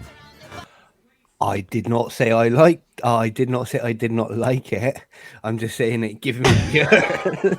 I mean, motherfucker. So you don't dislike it? It's like it's like Amber said. It's very rednecky. I won't deny that. But I'm going to save what Reorganize has just said by saying that I know a lot of my audience don't know who the Bridge City Sinners are. They're an American group. I don't know what their style is called, but not only do I like their style, but I am also a fan of them because Libby, their lead singer, is queer.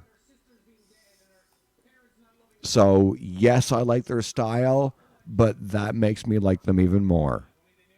And Libby is an absolute sweetheart. Oh, I mean, come on. I mean, it's not bad music, right? Oh, The Devil Like You. Oh, here we go. Let's do this. Down the road where nobody goes. Check this out. I'm gonna get crucified on YouTube for this. Oh yeah, when nobody goes. I'll start it over. Here we go. This is so fucking cool. And Amber, you can shut the fuck up, please.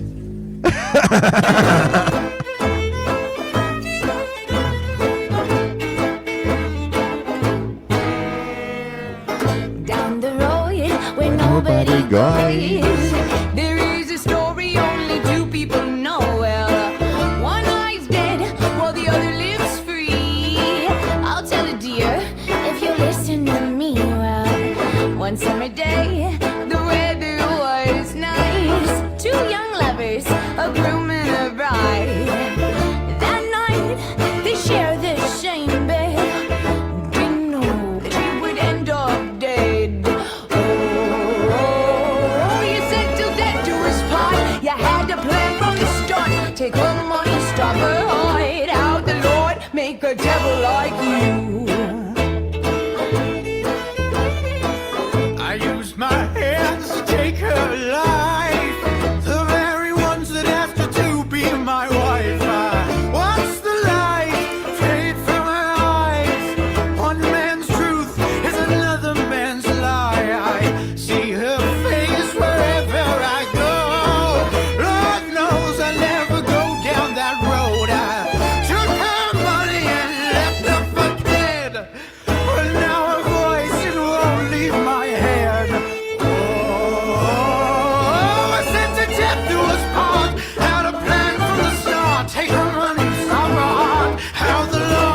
make a devil like me.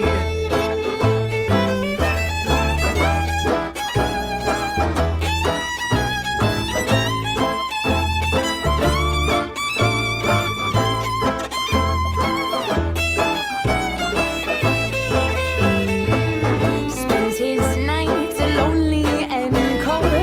The only company he finds is a ghost. At the bottom of every bottle should be waiting for you. Folks, think twice before you say I do.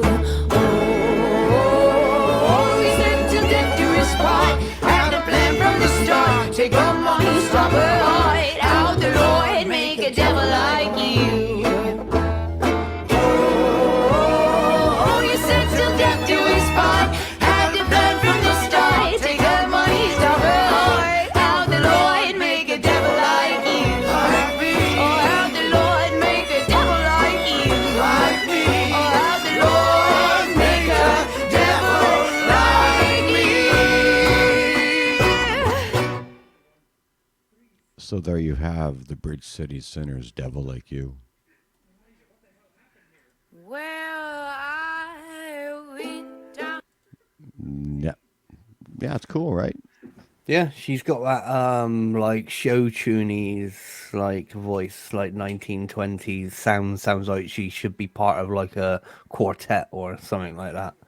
Oh, Amber, nice call. Bluegrass, yeah, Yeah, for that's it, sure. A little, bluegrass. a heavy southern vibe. Sorry, a heavy southern vibe for sure. Yeah. No, I love it. My God, I follow Bridge City Sinners on Instagram. I forget. I also follow Libby, the lead singer. I forget her full name. But yeah, she. Oh my God, I like when I listen to people or groups rather like Bridge City, I think of people. And she's gorgeous, right, Amber? Yeah. I think of people like oh fuck, what's her name? Oh God damn it, I can see her face. Oh, Jen Wigmore. Just for fun, let's try some Jen Wigmore. Let's see. Let's do a comparison. What we're gonna do now, and I'm sorry to cut that off because that's a beautiful song. We are about to. Before I continue, Ree, how do you feel about that? And chat, how do you feel about that song? Never heard it before. Not a big Lana Del Rey fan, I must say. Fair enough. But that song was beautiful. It was a beautiful song, right? Yeah, like it's not usually something that I would listen to because like listening to a whole album of something like that would just be mental torture for me. I know it would. Yes. I'd be in the corner crying my eyes out within the first 3 songs. Yeah, like. and I'm gonna resurrect your feelings in a minute. But no, I am a fan of Lana. Oh, for fuck's sakes, Ms. Charlie has decided to join our ranks. She's taken 5 minutes out of her fucking busy day to join the fucking chat. On the heels of that, and welcome, Charlie. Nice to see you. Hey, Charlie. Yep. Let's welcome Charlie. Even though it might not be your jam, we are going to move on from Lana because Lana can be some people's jams and not others.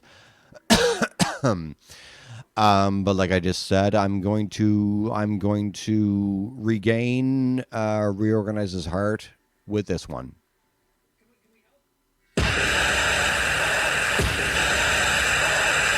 Before I continue, I first heard this track on a CD called Lit Up.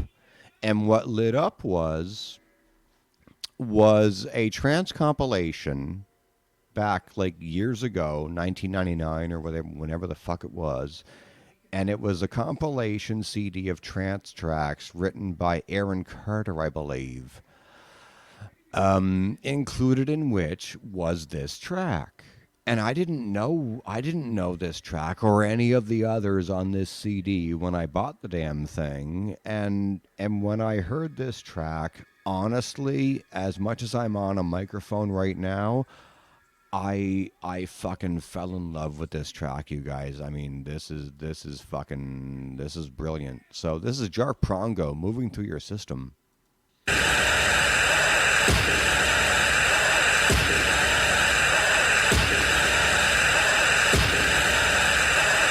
Okay, let's do it.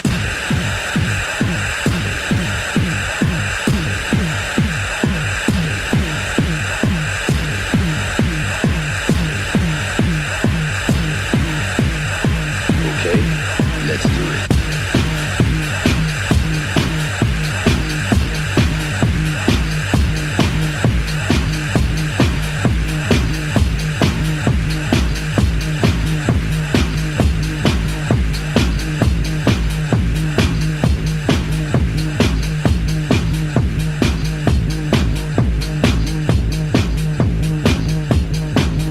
Can you feel the rhythm?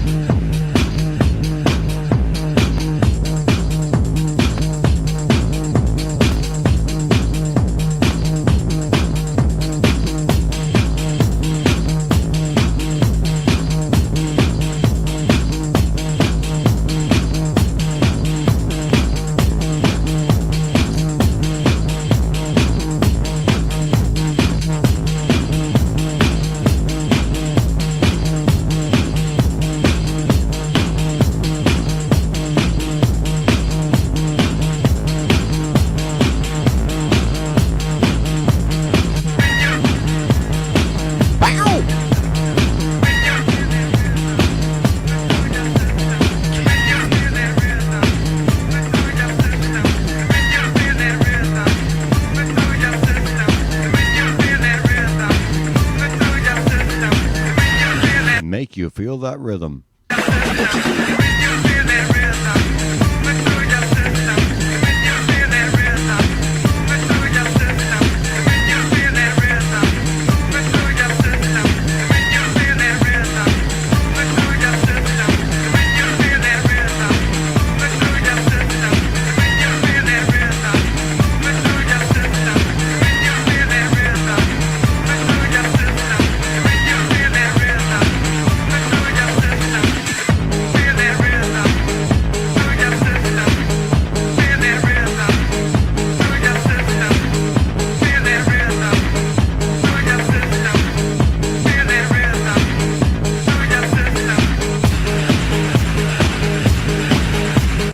After this, I have another one that I want to compare this to.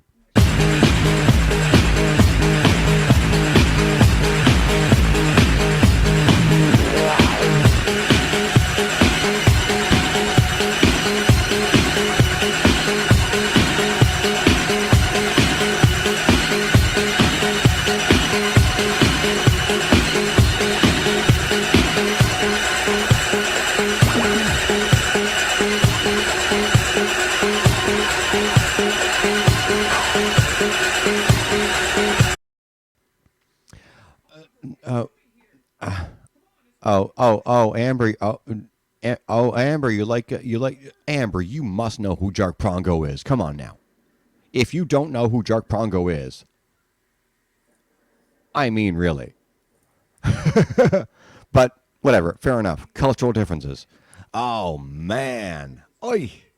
Again, I will say that it's from a CD called it's a late '90s trance CD compilation called "Lit Up" by Aaron Carter. That's where I got it.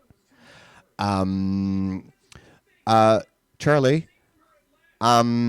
that's not Reorganize's real lounge. Yes, it is. Are you serious? Maybe.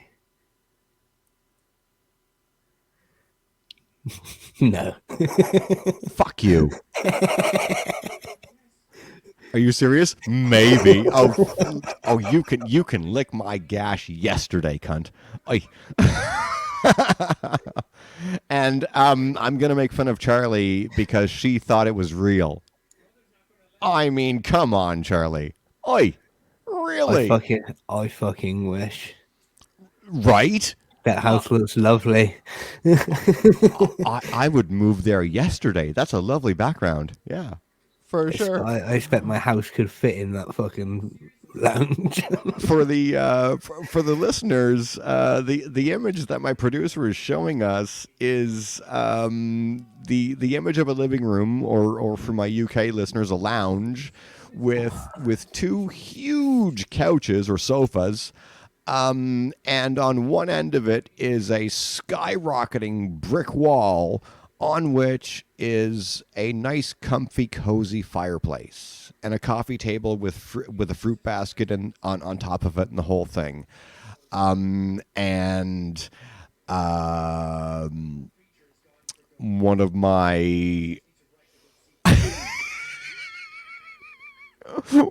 my viewers thought it was actually real, and I'm gonna take the fucking piss out of her because I can. I mean, fucking hell. But going back to the whole Jack Prongo thing, as much as it's from a trance CD, what style does that track say to you? That track screams 0% trance to me. Right? That's not a trance track. No. That's like 90s house like chart stuff. Because I bought that CD, and when I heard Jack Prongo, I was like, I'm not a fucking idiot. I heard that track and I was like, this isn't fucking trance. It started off with a sort of techno like big beat, but then it moved into like housey. Right? Yeah. Yeah, that's so funny. Now, on the heels of that, let's do this. This is Novi versus ENIAC Superstar. As soon as it decides to fucking... Oh, it's not the original. Why isn't it? Seriously? Okay. I'm going to exit out of that and we'll try this again. Fuck's sakes. Trials and tribulations of live, ladies and gentlemen. Let me try Novi versus ENIAC.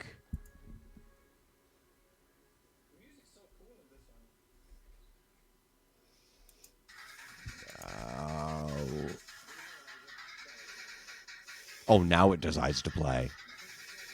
Fuck off.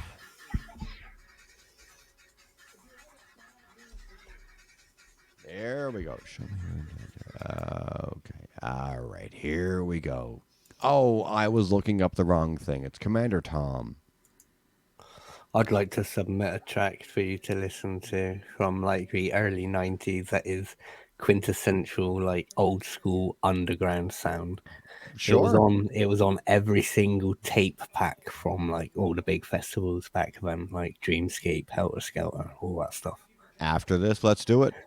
Yep. I'll send it to you on Discord. Yeah.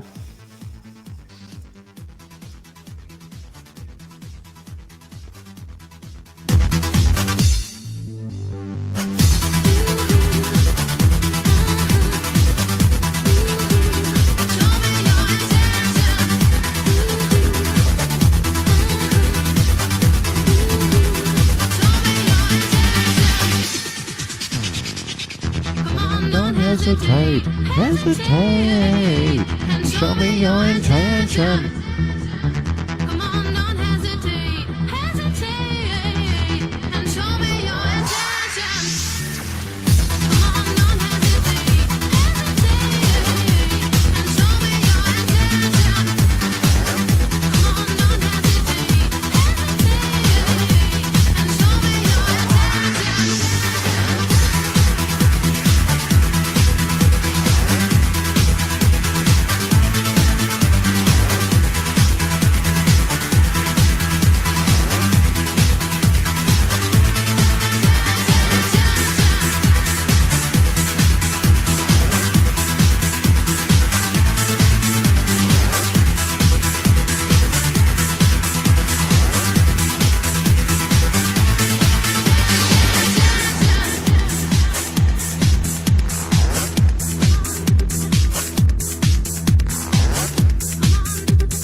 And up next, we are going to do...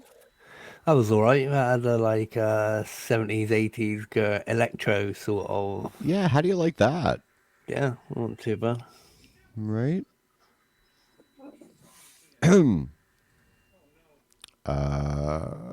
Is this it?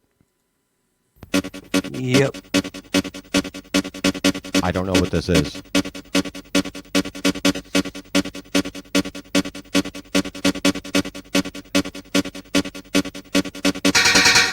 Amber definitely will if she's still there. Say again? I said Amber definitely will if she's still there. Ah. Amber, you still around?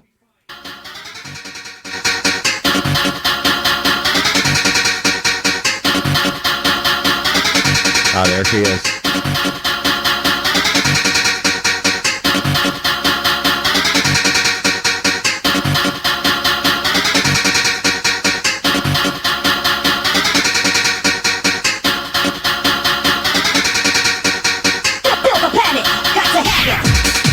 Oh, this!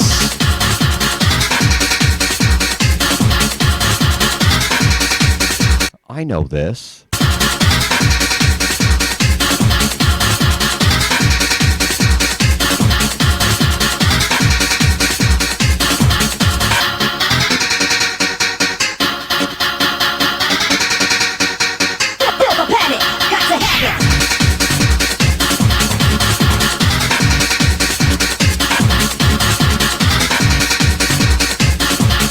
I'm 19 again all of a sudden.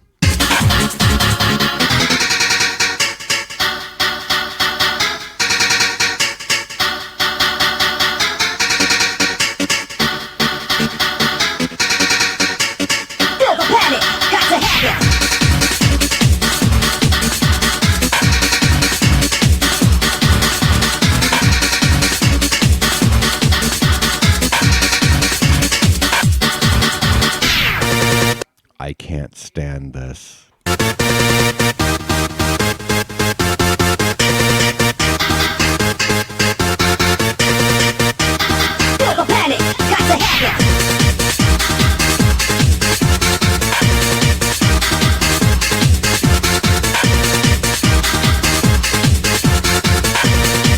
I really don't like this.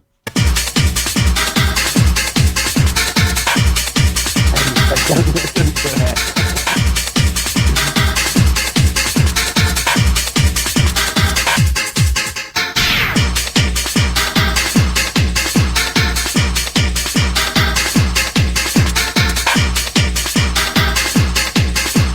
Feel the panic, feel the panic, feel the panic, got to have it.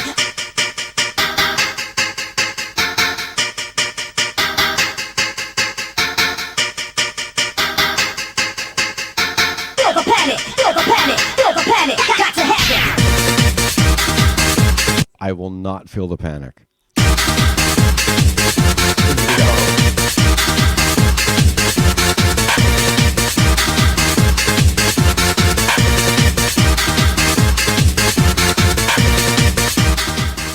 What did you say, Ree? I just laughed.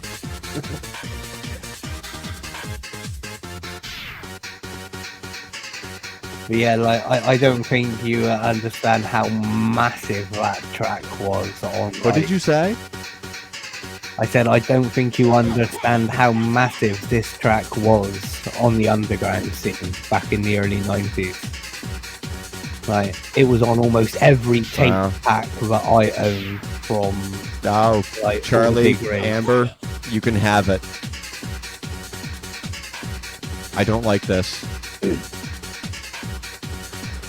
This helped. I really don't like this. This helped spawn Hard House and stuff like that. You know what I mean? Like, these are like the early tracks which helped shape Hard House. Yeah, I am a weirdo, Amber, yeah.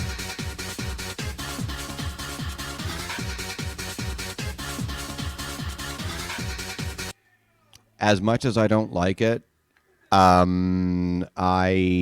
will admit, and some people may know this of me, and some people might not, who are in the live chat right now.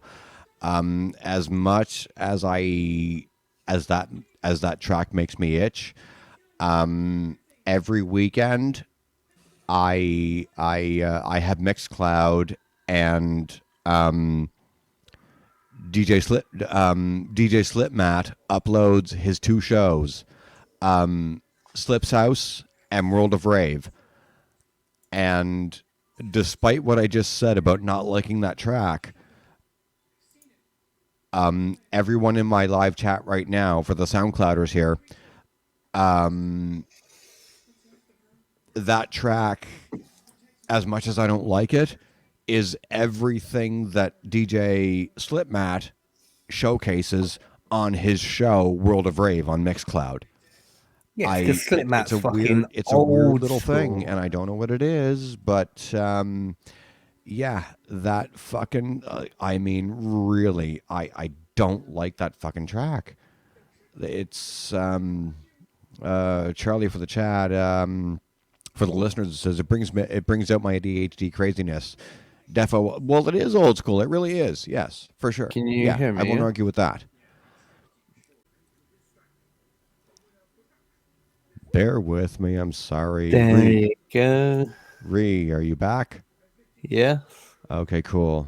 Sorry, everybody. Refresh your fucking shit. I'm sorry. I don't know what was going on, and I don't know why this happens, but it does. So please bear with us. My apologies. I don't know why this happens, and it always happens at a moment's notice. Ree, what were we talking about? We were talking about you not liking force mass motion. Still true. Panic. Yeah, like that is quintessential, like old school. Like that sound branched off into like hardcore and hard house and like that tune was massive. It was everywhere. It was on like every tape pack I owned. Yeah, it was just everywhere. Welcome back, Amber. Welcome back, Charlie.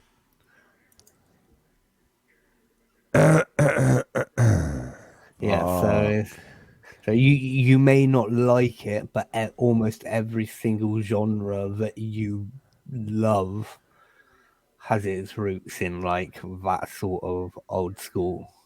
Oh, it totally does. Yes, I'm not that naive. Yeah. Yeah. No, I totally get it. So where else do we want to go? Do we just want to have a chat? Do we want to explore some music? How do you feel? Up to you. It's your ship. Fuck. No, it's as much my ship as it is yours. I wouldn't do that. I have a tendency to crash things.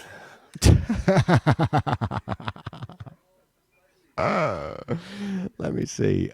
Oh, you know what? Oh, check this out. Let me see.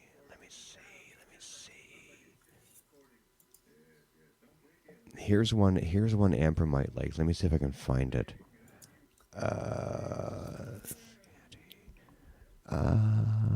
No, that's not it. No, that's not it.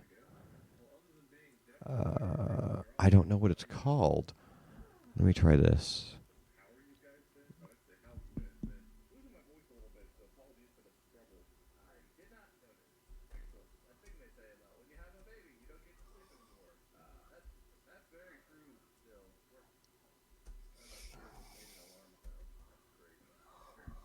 Let me see. Oh, here we go. And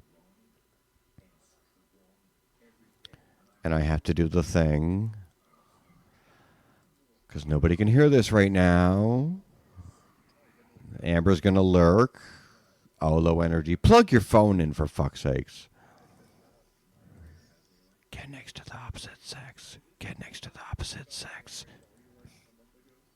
Next to the opposite sex. Get next to the opposite sex. Scandi sandwich. Never heard of it. Try this on. What's this? Brakes or something like that? I don't know. I really don't know.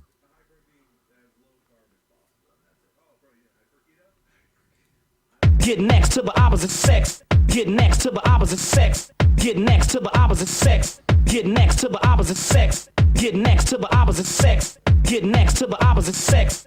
Get next to the opposite sex. Get next to the opposite sex. Get next to the opposite sex. Get next to the opposite sex. Get next to the opposite sex. Get next to the opposite sex. Get next to the opposite sex. Get next to the opposite sex. Get next to the opposite sex. Get next to the opposite sex. Get next to the opposite sex. Get next to the opposite sex. Get next to the opposite sex. Let's Get get next to the started. opposite sex. Get next to the opposite sex. Get next to the opposite sex. Get next to the opposite sex. To the opposite sex. My way.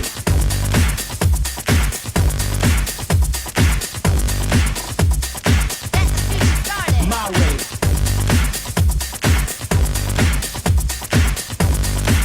My way. My way.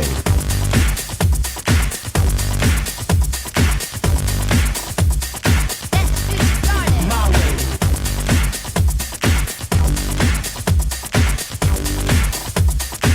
Get next to the opposite sex.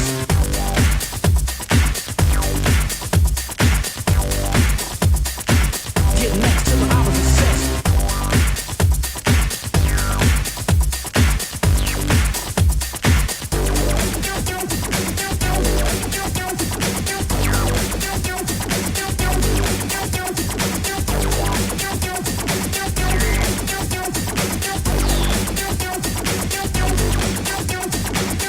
next to the my way.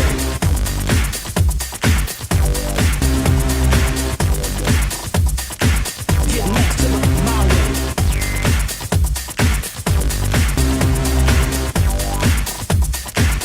Get next to the my way.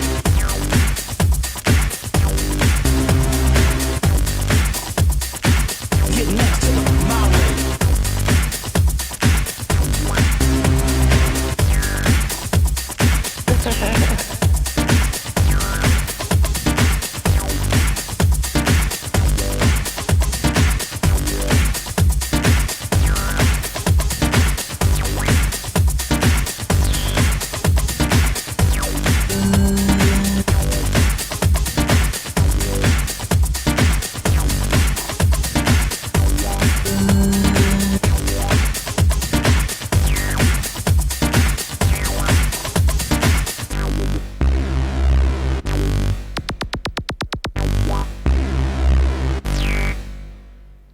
Get next to the opposite sex. Get next to the opposite sex. Get next to the opposite sex. Get next to the opposite sex. My way. There's another one I want to explore by Scandy Sandwich, Ree, but when you hear this track, what do you think? Where does your mind go?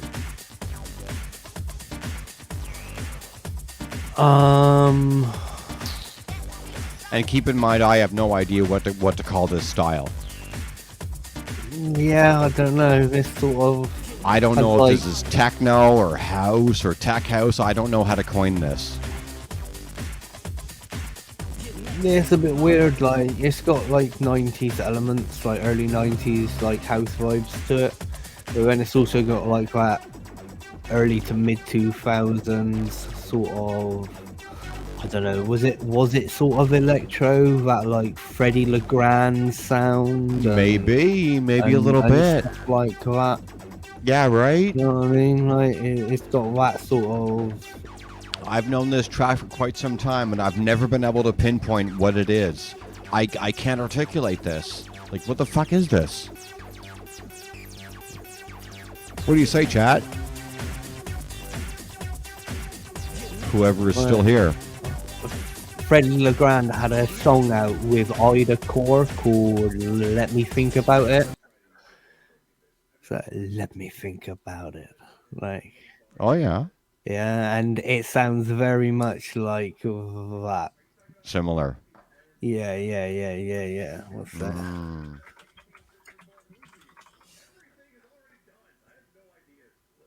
Yeah, oh, thank you, Charlie. Yeah. Well, Charlie, being a friend of the show, and I know we all know your tastes, and so yeah.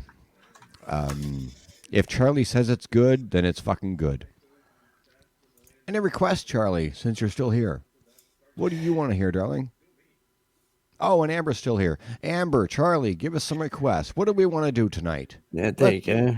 Let's have Amber some. said, Let's have some fucking fun. Electro House. Amber said Electro House. Yeah, I just send you that track on Discord. That's what Oh my God, Amy is here. Amy! Oh, let's have some applause for my friend Amy. Yay. Amy is in the house. Welcome, honey. Hi, Yay. Amy. Everybody say hello to Amy, please.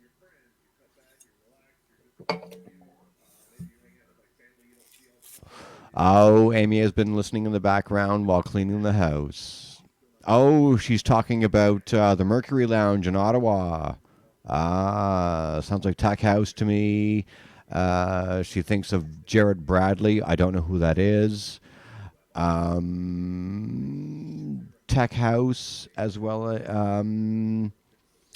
Amber, you want some electro? You want some dirty fucking electro? You want to do some organ donors or some DJs from Mars? How does that sound? How do we feel, chat? You could play that 212 I saw on your browser earlier on when you were showing me a different song. Oh, you want to do that one? Yeah, let's get some audio surgery in the house. All right. Amy, just for the sake of it, Amy, if you're around, I can send you a link if you want to join the chat. But for now, we're gonna do some Azalea Banks 212 organ donors. Let's see. Let's fucking do this, guys. Oi, my God. 212. Let me see if I can find it. Oh, that's a good shout, Amber. What's that? What's going on? What? I won't repeat what she said. But yeah. Oh, I see. Amber's calling me a cunt and telling me to do what I want. I will always do what I want, Amber. Fuck you. Laugh, laugh, hug, hug, and so on and so forth. Is this the one? It is. All right. All right. Let's do this. All right, guys. I don't know. Okay. Charlie wants Rush on Me. I will do that. I will do Rush on Me after this. I promise. I will do that. Yeah. But for now, we're going to... I love Rush on Me, but at the same time, I hate it because every time I hear it, I have the vocals in my head for about it just will not get out of my head. Here we go, guys.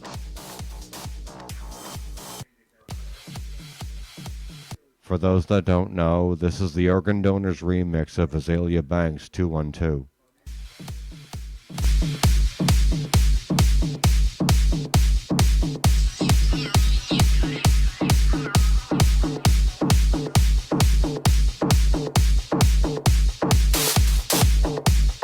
Oh, Amber, we're gonna do Rush on Me.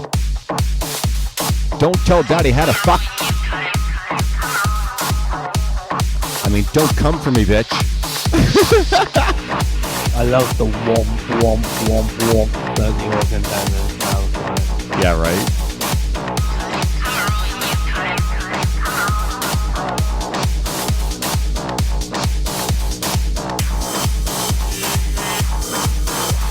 Clock the vocals.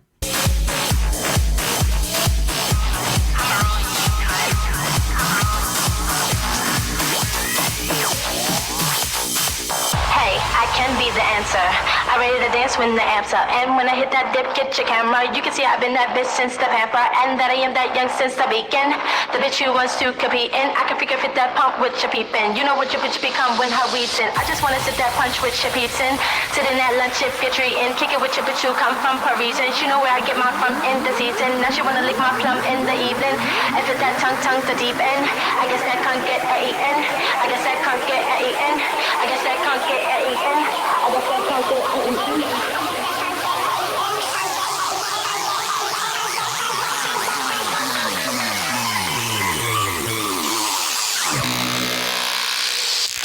Let's go.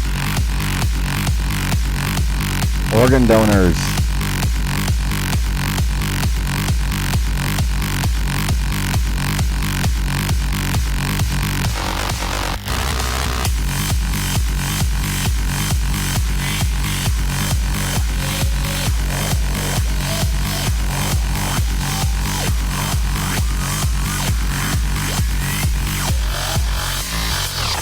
I was in the 212 on the uptown. Hey, nigga, you know what's up, or don't you? Where the who made ya? I'm a rude bitch, nigga. What are you made up of?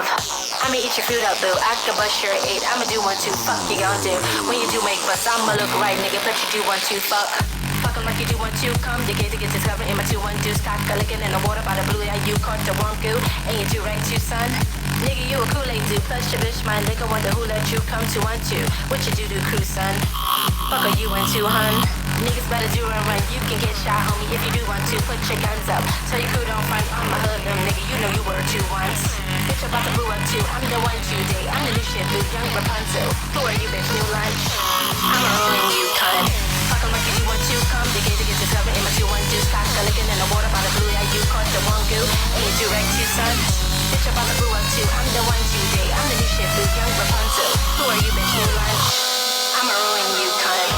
I'ma ruin you, cunt. I'ma ruin you, cunt. Hey yo, I heard you're riding with the same What's up, Richie? hotel. Tell them that we made some. Saying you're grinding, but you ain't gone nowhere.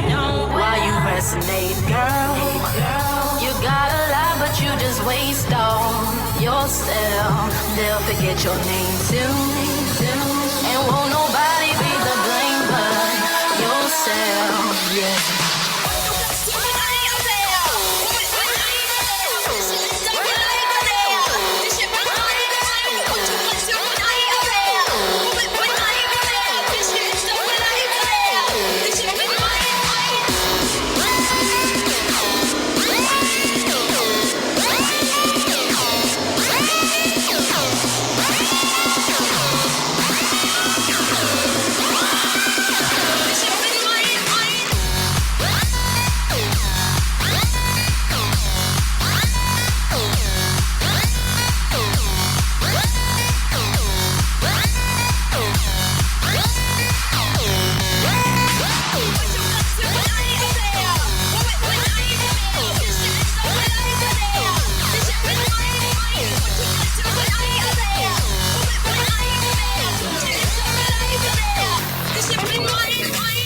Bitch, I'm in the 212 with the 5th car, nigga. It's the 212. Fuck you gon' do? When your goons sprayed up, bet your bitch won't get it. Bet you won't do much. See, even if you do want to, but your bitch, you get your cuss, touch your crew up too. Pop, you playing with your butter like your boo won't you cock the gun too. What you do, eat boo, hun? I'm fucking with a cutie cute. What your dick like, homie? What are you into? What's the run, dude? Where do you wake up? Tell your bitch keep hitting. I'm the new one too, huh? See, I remember you and you were the young new face, but you do like to slumber, don't you? Now you grew up too, hun. I'ma ruin you, cunt. Fuck 'em like you do 1, 2. Come to get discovered in my 2, 1, 2. Cock the licking in the water by the blue. Yeah, you caught the warm goo. And you do right too, son. Bitch, about to boo up too. I'm the 1 today. I'm the new shit, boo. Young Rapunzel. Who are you, bitch? New lunch. I'ma ruin you, cunt. I'ma ruin you, cunt. I'ma ruin you, cunt. I'ma ruin you, cunt. I'ma ruin you, cunt.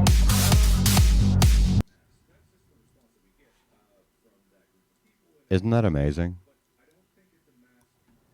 I don't know if everybody knows who the organ donors are. I know Amber knows who they are, and some people in the chat might know who they are. Do you know who they are, Ree? Turn your mic on. Pardon? Say that again. Do you know who the organ donors are? Have I not told you the story about my name, Reorganize? You did. Remind me. Well, Reorganize me. yeah, like ever since 2002, like I've been a gamer and a raver, right? So my gamer tag used to be organ donor after the organ donors. Nice. And then about 2008 or 9, I got in the main game I was playing. I got made to rename my character. So I renamed it to Reorganize. I still get the organ in it because of the organ donors, but I just changed it to Reorganize instead of organ donor. And I've just been reorganized ever since. But I fucking love the organ donors. Yay! Like, Yay! especially their early stuff. Their early stuff is nothing like their audio surgery stuff. It's not. Like, no, there's a big theme park in the UK called Alton Towers, and they have this theme tune that's on all the adverts. And the organ donors did a track called Bomb Thrush, and it's got that theme tune in it. And it's like bouncy and donkey, and I fucking love it. Speaking of the donors, what was it? About 10 or 12 years ago. 10 or 12 years ago, I found them. And I don't like electro, right? I'm not a fan of electro. But at the same time, when I found the donors, they made me a fan of electro, because when I heard what they do, or what he does rather, because they're not a them anymore, they're a him.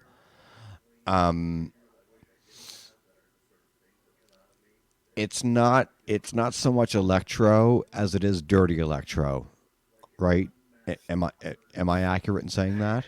It's that big bass womp womp womp that makes the organ donors sound. It's not like, even that. It's they, for some, I don't know how he does it, but somehow he has brought the electro sound, and this isn't even paying homage to people like Skrillex, which is dubstep.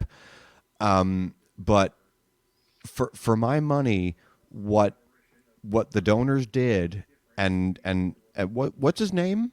What's the guy's name? I follow him on Facebook. I see all his posts, but I can't remember his name. Amber, what's the donor's name? Is it Scott something or whatever? But regardless, what the donors did when I found them 10 or so years ago, and they still do it now. It's not electro. It's dirty electro. It's like... Matt and Scott. Oh, Scott. Okay, cool. All right. It's like electro meets sandpaper, if that makes sense. It's and that's why dirty electro exists, right? For my money. I mean, correct me if I'm wrong. But when all those years ago, when I found the organ donors, and audio surgery, for all intent and purpose, oh my God, like them and DJs from Mars. And for those that don't know, DJs from Mars are one of the most highly recognized remake or remix artists and bootleg artists in our scene. But to speak about what Scott does, I like, oh my God, when I found the donors, it was just fucking, it was a magic show, for fuck's sakes. I mean, audio surgery and everything, it was just fucking amazing. I loved it. I don't know. Yeah, I mean, they had the balls to branch out. Right, a lot of DJs stay, I wouldn't say in their comfort zone, but they like to stay true to their roots and stuff like that. And if you listen to early organ donor stuff to then go listening to audio surgery, you're like, hang on, is this the same fucking? Is this the same DJs? Exactly, You know what I right? mean? Like they just fucking right turn, Clyde. on the heels of this organ donors conversation, let's do this. Let's do some Amber. Amber, I'm about to embarrass you. We're not hearing it. You need to present it. Give me a second.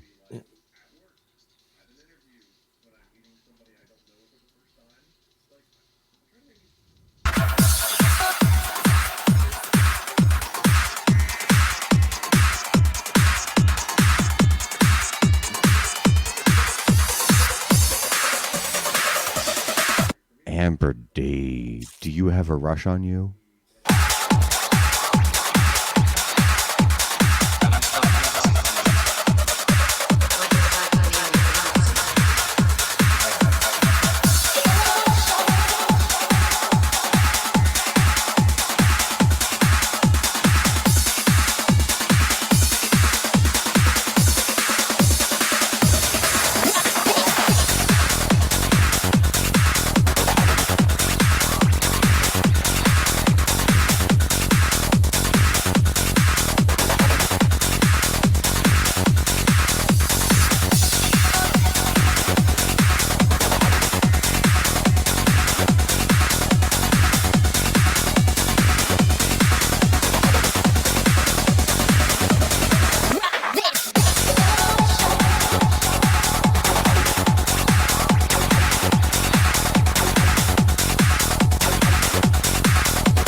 Shout out to Melon DJ. How you doing, love?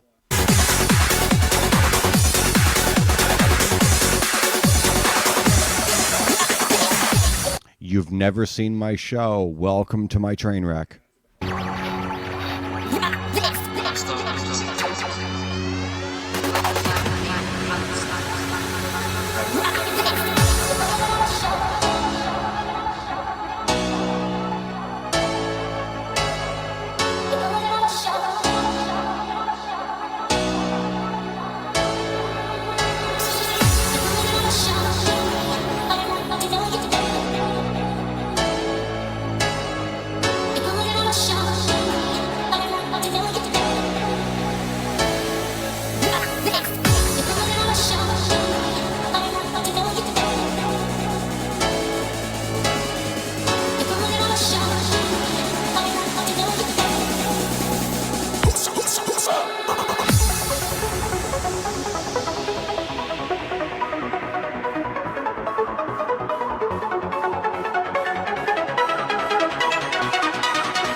Oh, Malin DJ says she loves a train wreck. Oh, well, you are in the right place, my darling. Oh, my God. If you want to talk some shit, welcome to the fucking party.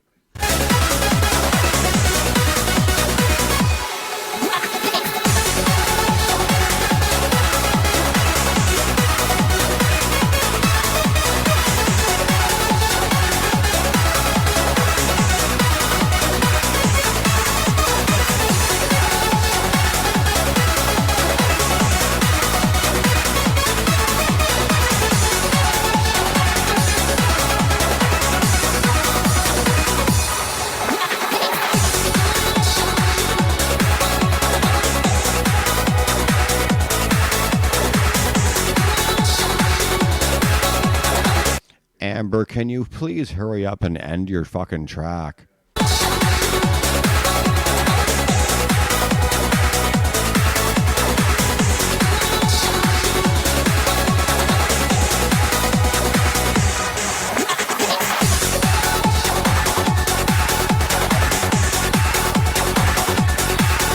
Is it really trolling if I know you're doing it?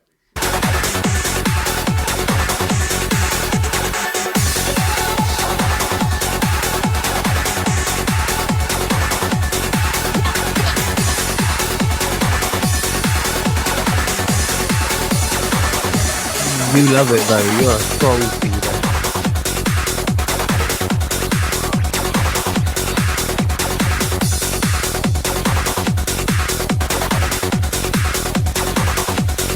Oh yeah, Ree. What do I care?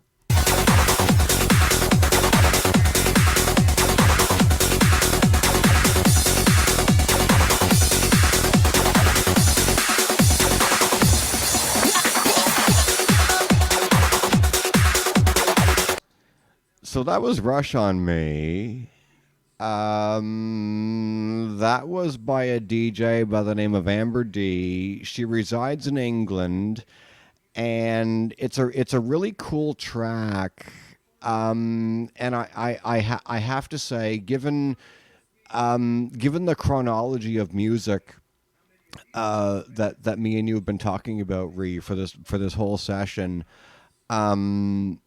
let's go back to let's go back to the Hard House roots for a second, right? And humor me when I say this. I know because I started my raving career about 1998, 99. And I have to say that as much as we talk about raves and after hours clubs and different club brands and this and that, I really have to pay homage to people like DJ Amber D in England. And I have to do that because I know she started her career 2 weeks ago. So for someone as new to the scene as Amber D is, and to write a track like Rush on Me is it really is a testament to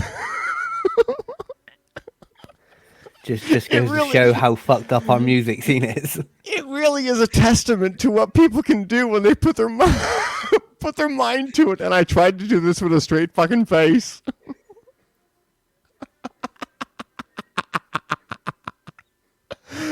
I know, Amber. I'm sorry. I know. I mean, I take the piss out of you. Fuck me. Like shit.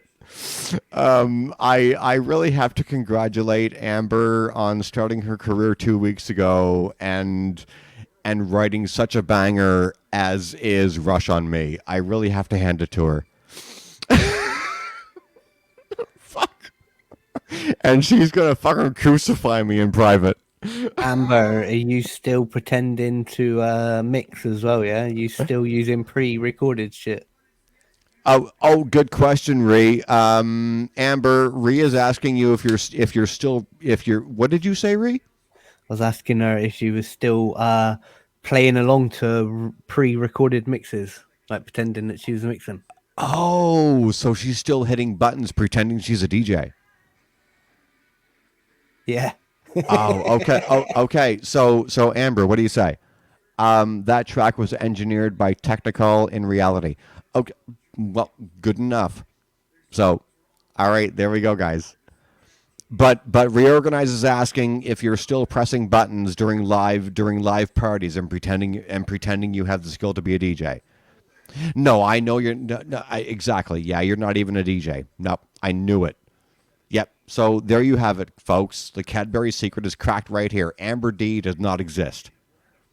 No. So yes, fuck Amber.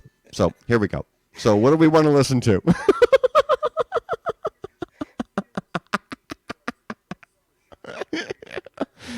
Oh, fuck Amber and her 26-year career. Fucking hell. She presses play. She presses play and pretends that the mixer's hot. All the knob twiddling is just for show. Fucking hell.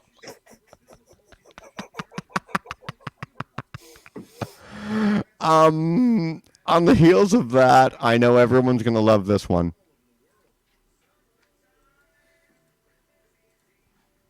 I have to share this. Oh, where? What? Oh, why can't I hear it? Oh, give me a second. Oh.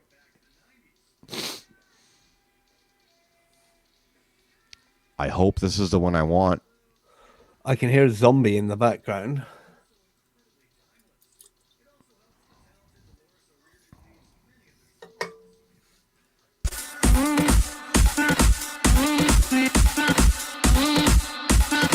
Kid stock theme.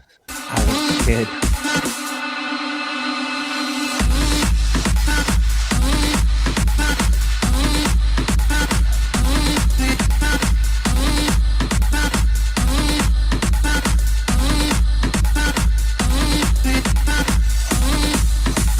We love you, Amber.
Smear your face against the glass.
After this, Ree, give me some more suggestions.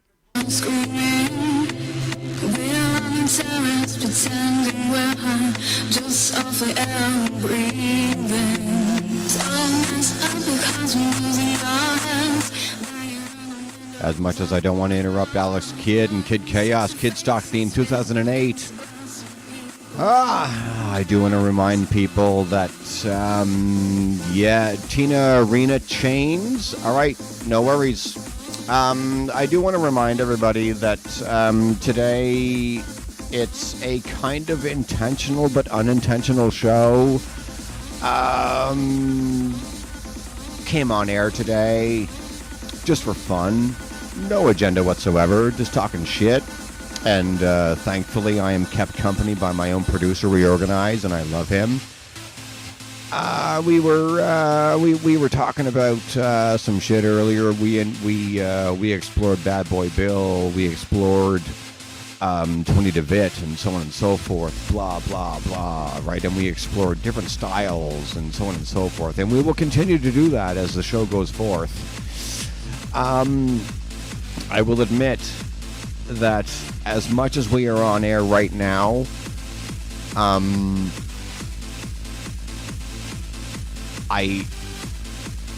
pushing it. I don't want to be here. I don't want to be doing this. But I'm here because as much as I'm pushing it, I need to, because of things in my life that have happened in the last 2 months. And it's no one's business but mine, and I will speak about it when I choose to. Don't tell me to stop it. Yes, I do love it. That's why I'm here. If I didn't love it, I wouldn't be here. But yeah, my last two shows, my last two shows, I have forced.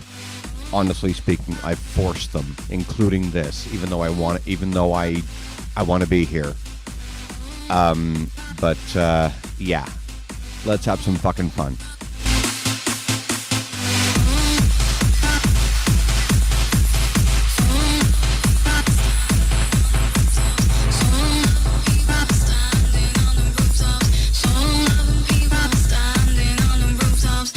Have you ever stood on a rooftop?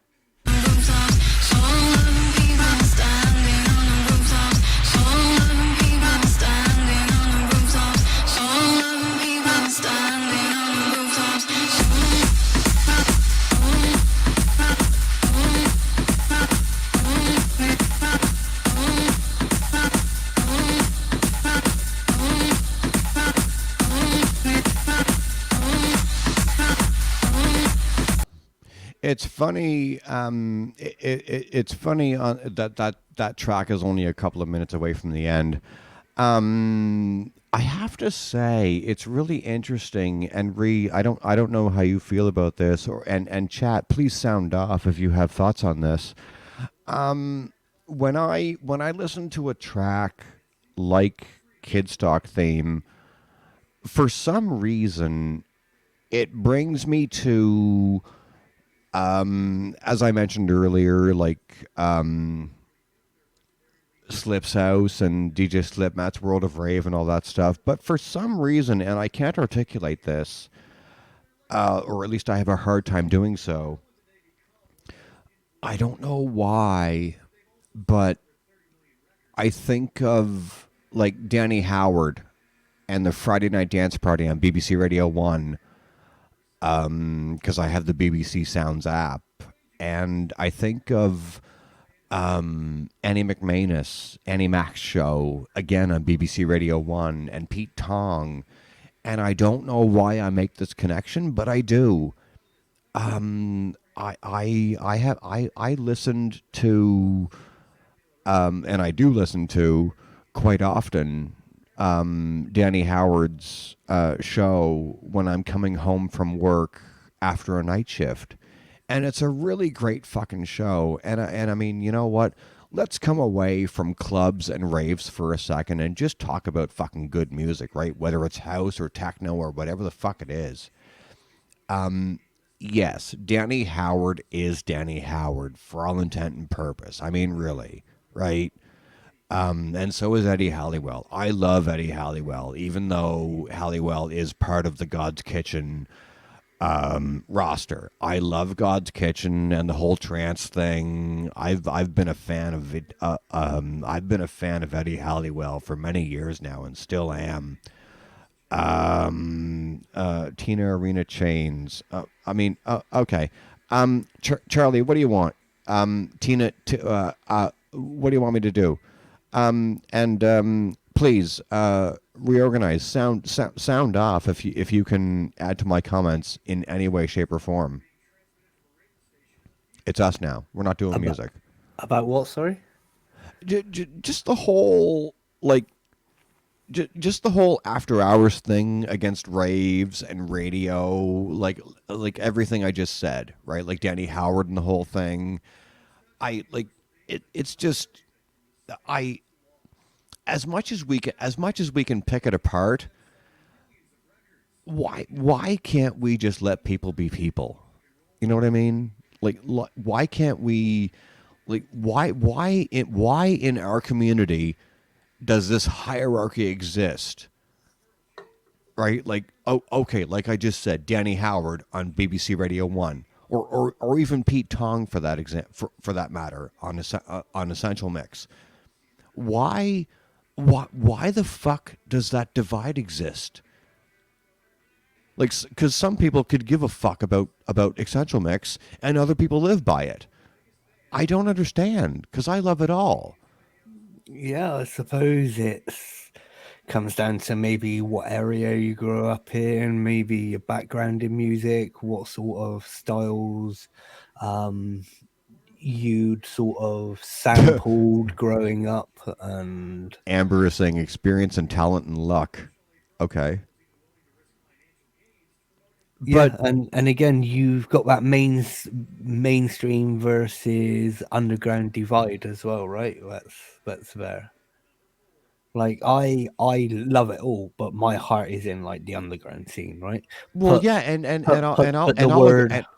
I'll agree with that too. Even though what Amber just said, experience and talent and luck, Amber knows that for my money, I don't give a fuck who you are. If I like what you do, I like what you do.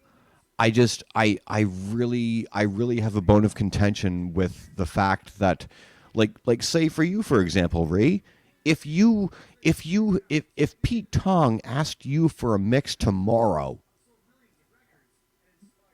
like you have your passion, right? But the minute somebody like Pete Tong asks you for a mix, all of a sudden you're going to have haters. Even though you know where your heart is. Yeah, but I would pass him. I would pass him the mix with a comment as to say, "I really don't think this is going to be for you, mate." You know what I mean? Like my heart lies in the genres that start with hard. I know that. Yeah. Yes. So like hard trance, fucking hard house, hard tech, like hardcore. You know what I mean? Like so. And not to cut you off, but I can wager that given everything you're saying, you're not disrespecting anybody who's ever done an Essential Mix. Oh no, definitely not. Right.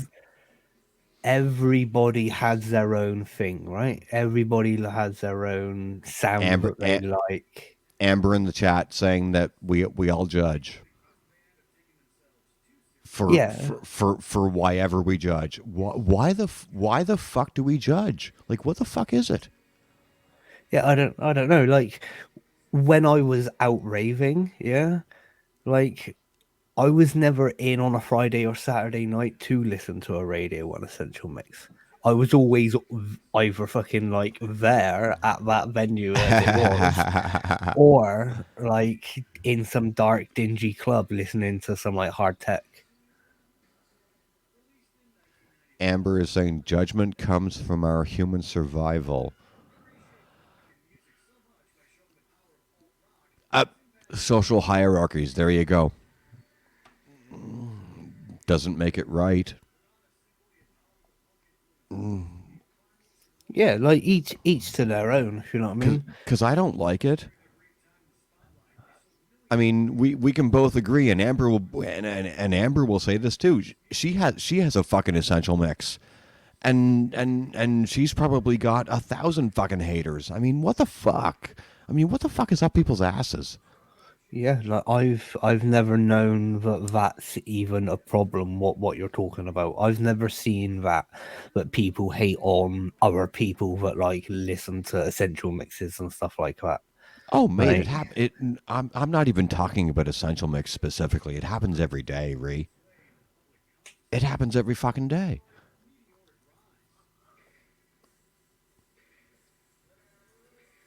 Like, are you really telling me that you don't know that judgment occurs in the music scene?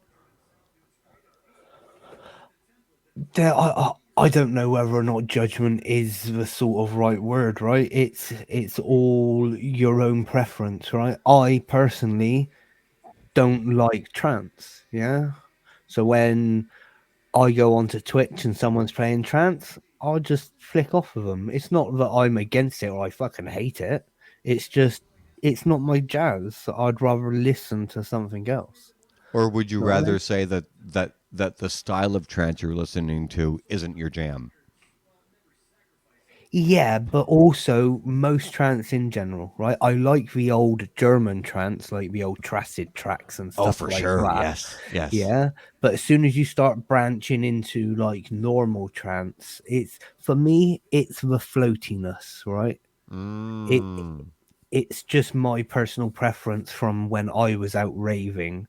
I always found because I was off head all the time the sort of breakdowns of a big ethereal floaty breakdowns that you get from trance and stuff Mm-hmm. like that Mm-hmm. just sort of killed my buzz.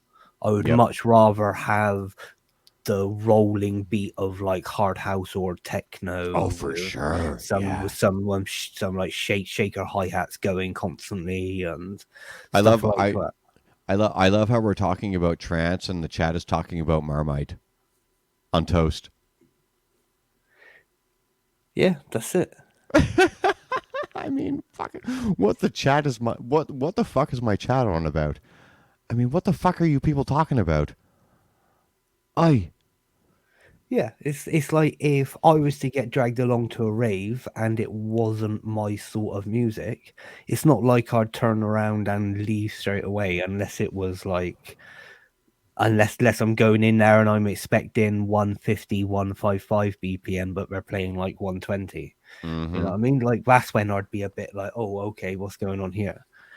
I But like, sound I for the listeners over here on SoundCloud when it gets there, I even though me and Rhea are having a conversation about music styles and whatnot, and why we don't like certain things, I'm not disrespecting any music style over another. That's not my fucking game. I what I but what I truly misunderstand is why there is this fucking hierarchy.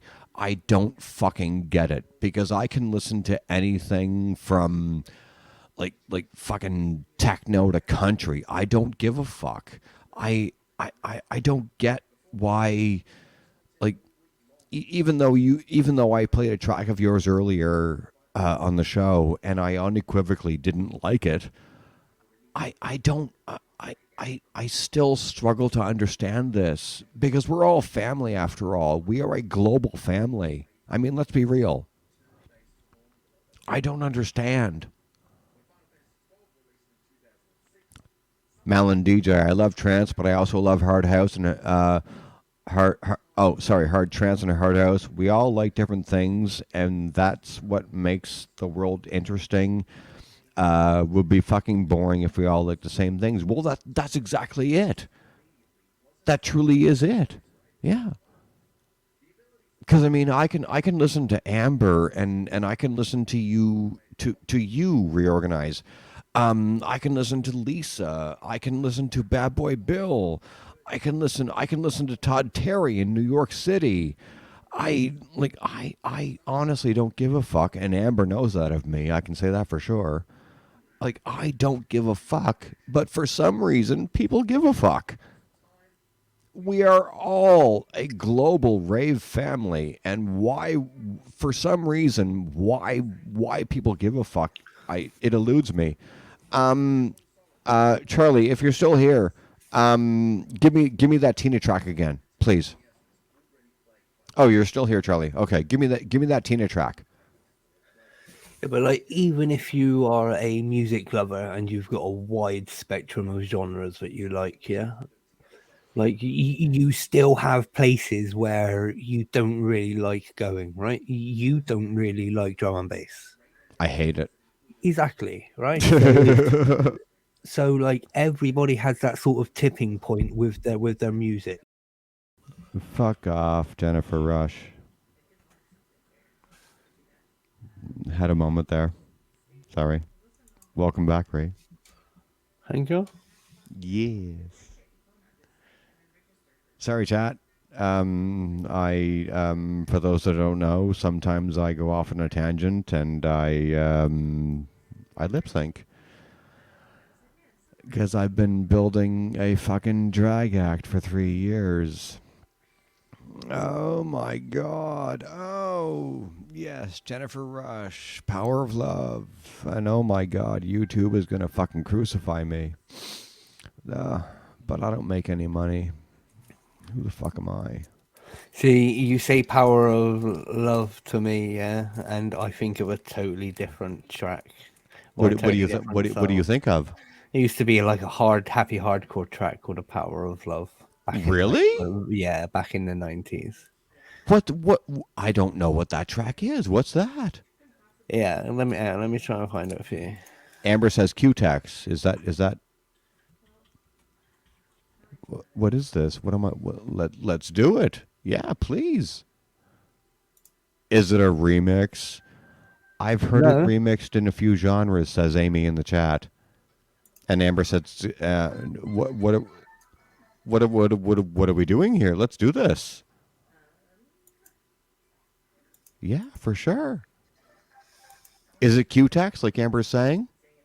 Yes, it is, by the looks of it. Okay, so what's the track name? It's Power of Love, Digital Boy, Italian Rave Remix. Holy fuck, slow down. Okay. Q-Tex, say that again? Q-Tex, Power of Love. Power. Oh, I got it. Okay, hang on, let me see. Yeah, and then just scroll down and you should see Digital Boy, Italian Rave Remix. Not yet. Digital Boy? It'd be in brackets. Oh, there it is. Yep. Digital Boy Italian Rave Remix. Yeah. That's the happy hardcore version. Is that the one? Yeah. But it's like a totally different Power of Love. But that's cool. Let's do it. Yeah. But yeah, when you say Power of Love, I just think of that track instead of the Jennifer Rush one.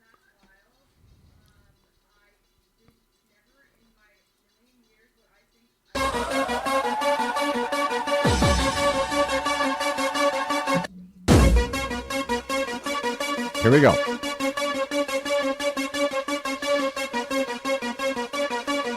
Is this it?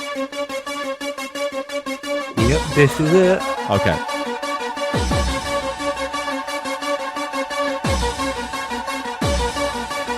Hands up.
I think that was just a feel like you're cut of it. I think.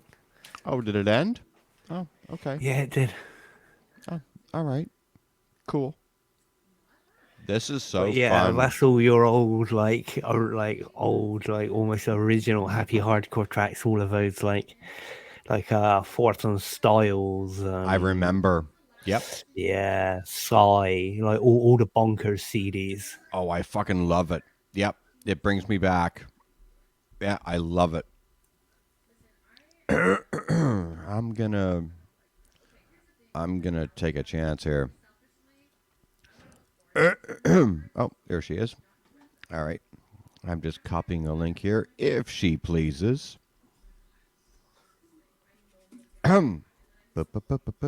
Why won't fucking go?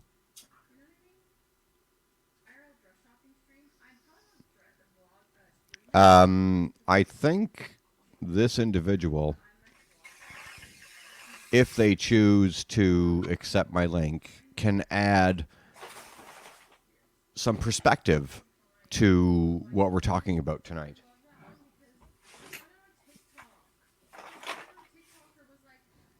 And Amy, if you choose to be on camera, you will know what I'm talking about if you're still here.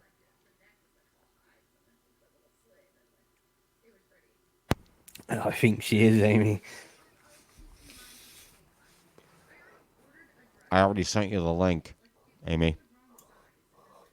Check your messenger. It's a holiday. You have nothing but time.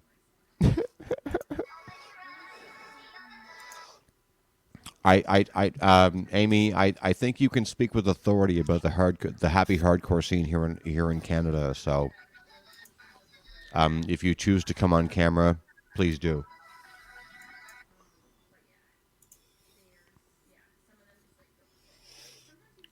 But yeah, there's so many like old school happy hardcore tracks that I just miss being like 14 again, listening to bunker CDs. Amy, use your phone. You don't need your computer. Use your phone.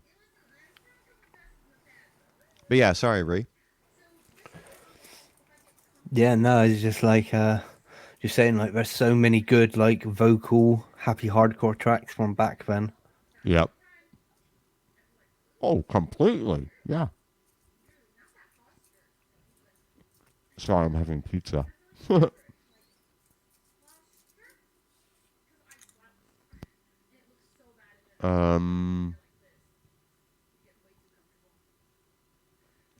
Stream thing didn't work on her phone for some reason. It wouldn't allow permissions. You have to allow those permissions for it to work. It will work. I've done it. It will work. You just have to allow them. That's all it is. You have to allow your mic and your camera. That's all it is. So if you want to, come on board. Go ahead. Oh, it still wouldn't. Really? Well, what the fuck? Okay. Yeah, I'm pretty sure that's why she had to go onto her PC last time. Okay.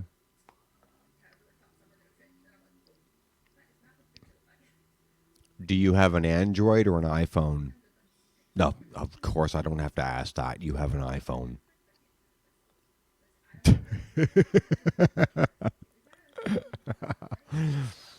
Yeah. iPhone. Yeah. But yeah, if you want to stay on the happy hardcore route, you can play one of Brisk's tunes if you want. Oh, Amy, you're Android? I thought. Okay, well, then why it won't work on your phone? I don't have an answer for. That's really weird. Because it should work, Amy. I don't know why it doesn't. But anyway, yeah. Sorry, Ree. What were you saying? I was just saying, if you want to stay on the happy hardcore route, you could play one of Brisk's tracks if you want. Let's do it. Yeah. Eye opener. Instead of a track, give me a Brisk mix. What should I do for a brisk mix? I mean, if you're gonna do a mix, do a Psy mix. Yeah, Yeah, Psy's the master. DJ Psy. Yeah, Anything? yeah. Any of Cool. his. DJ Psy trance mix. I Okay. could stand like in front of the decks watching him scratch all night. DJ Psy. It's not. What the fuck? What the hell?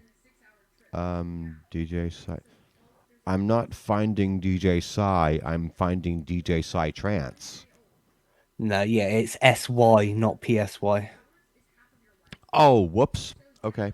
My Yeah, bad. so it will most probably come up with a load of Psy and unknown mixes. But DJ. I'm searching DJ Psy SY trance. no, just No? just DJ Psy hardcore. Oh, hardcore. Okay, here we go. Okay, let me see. Do. Pardon me for the listeners. We're going to get rude here. DJ Psy hardcore. Oh, 1994 to 09. Yeah, there you go. Psy's been going a long time. I He is a know. master. Yeah. Yeah,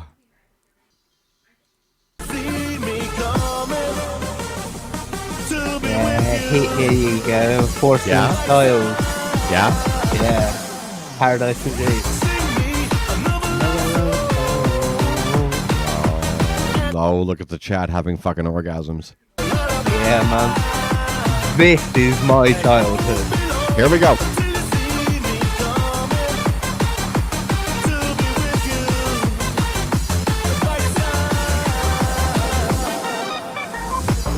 All right. Yep.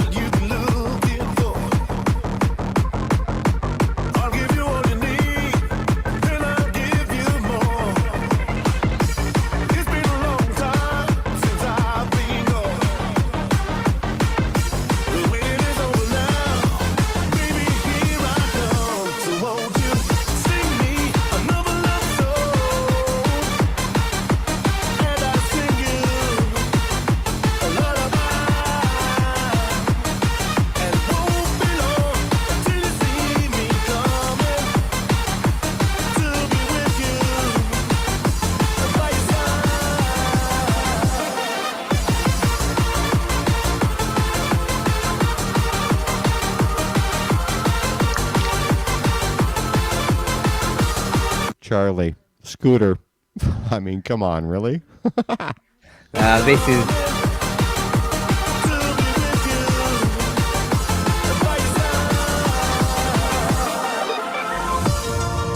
This is classic, like Darren Styles of Heart Reports and Styles. Amy, I have you. I can't see you yet, but I have you. This fruit.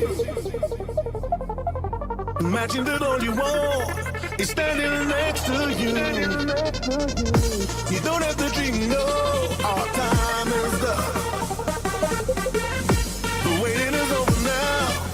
Baby, here I come. Baby, here I come. Sing me another love song, and I sing you a lullaby. And won't be long till you see me coming to be with you by your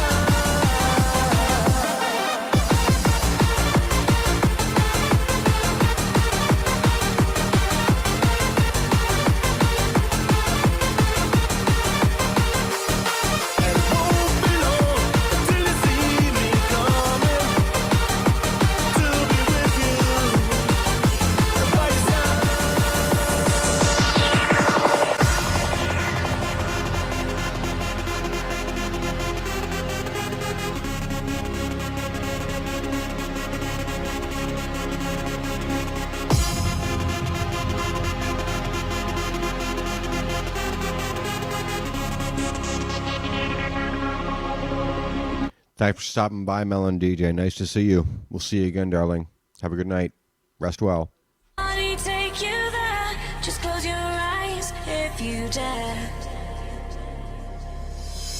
United in hardcore till we die. Spread your arms and you will fly. Then save the moment deep inside. Amy, can you hear us? I can. Yay! All right. I'm gonna go low on the volume right now, and we are welcoming friend of the show, Amy from Ottawa, and whatever the fuck she's doing in the background. Sorry, I'm cleaning up still. As much as I'm welcoming Amy to the show, as I mentioned, I love when Amy shows up because, yes, Amy is a raver friend of mine from Ottawa, Canada here, but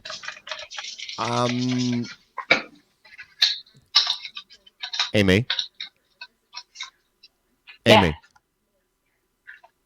Yes. stop what you're Can doing. you hear me? I cannot.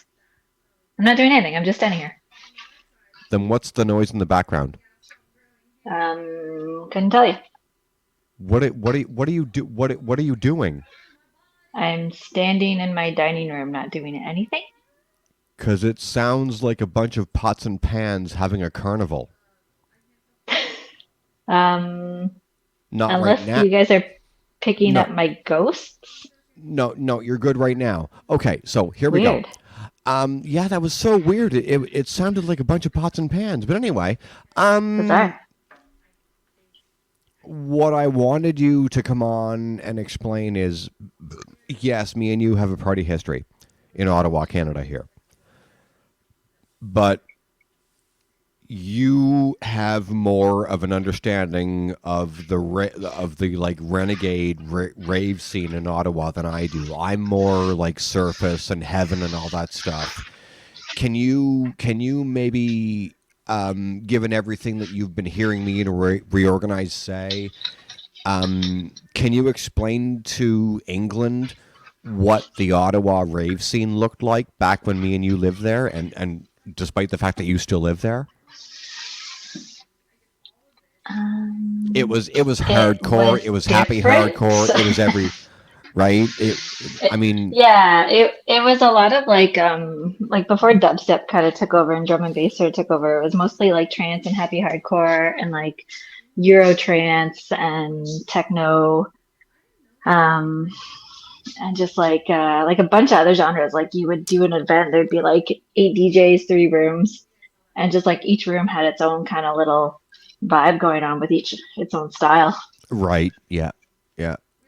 So I forget when we met.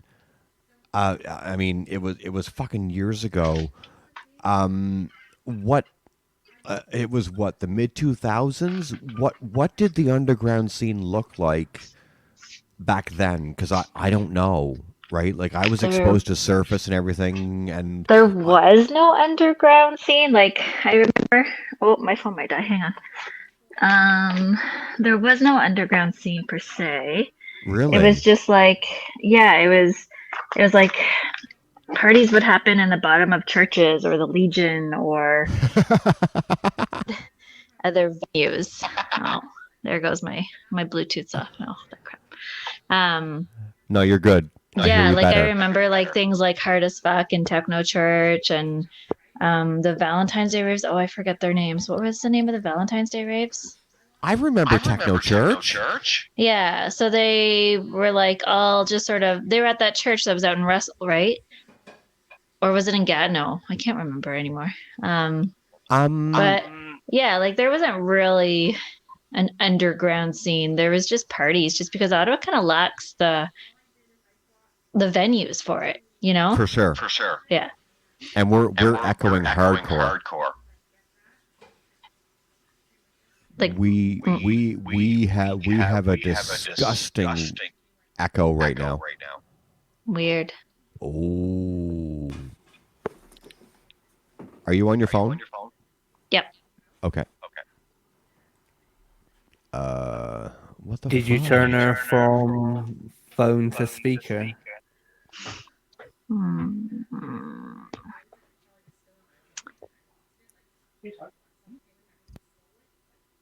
No. Talk, Amy. I'm kind of going through the settings to see if it's affecting anything, but because I hear myself. How's that work? Talk, Ray. Hello. No, Ray's fine. How about me? You're fine. Amy, do you have headphones? I had my Bluetooths, but they just died on me. That doesn't answer my question. Do I have headphones? No, not that I can put into my phone.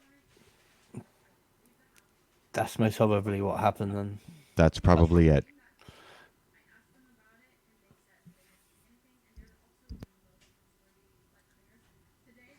Talk, Amy. Talk and talk. What Talk can I and say? You're fine right now. Yeah. No, we're good. Oh, it's fine now. I did just change it to like speakerphone versus default, so maybe that switched it. keep that. Yeah, sounds better. Well, I still hear myself. Yeah. Why am I hearing myself? I didn't change a thing. Amy, you're a curse. I turned It's all your fault. off. Oh. How about now? I don't know. I closed Twitch. Like I had you on pause on Twitch, but I closed it. No. Talk, Ray.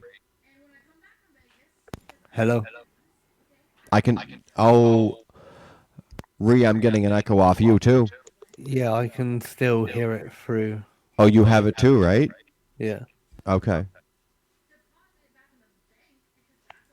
Charlie, we're not getting an echo from you. Hello. Charlie coming in from England. Echo, echo, echo.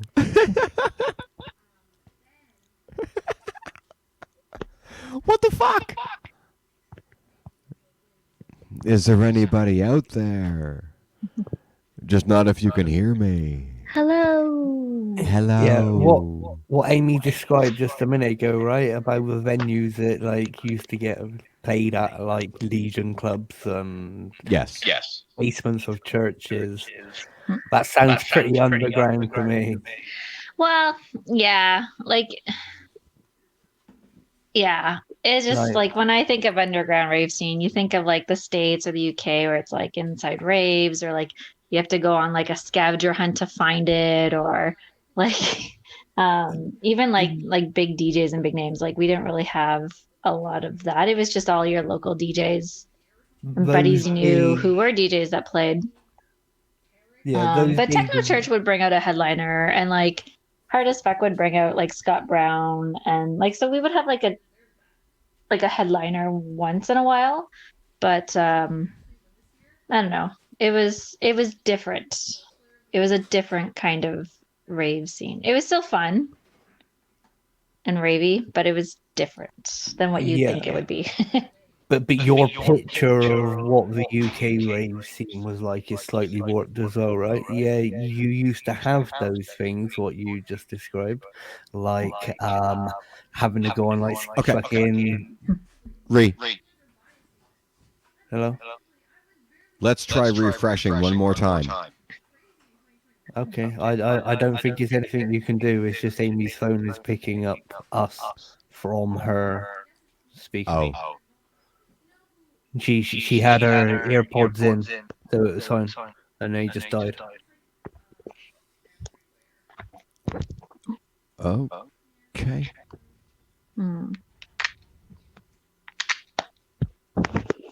If I used the Bluetooth earphones, would it be better? 100%, I think, because Yeah. there would be no. Let's find out. Well, I can't. They died, so they got to charge for at least 10 minutes. Sorry. Oh, Amy, you suck. I know. I'm just ruining it for everyone. Ugh. Yeah, no, it's cool. We don't edit, so whatever. No worries. Do you?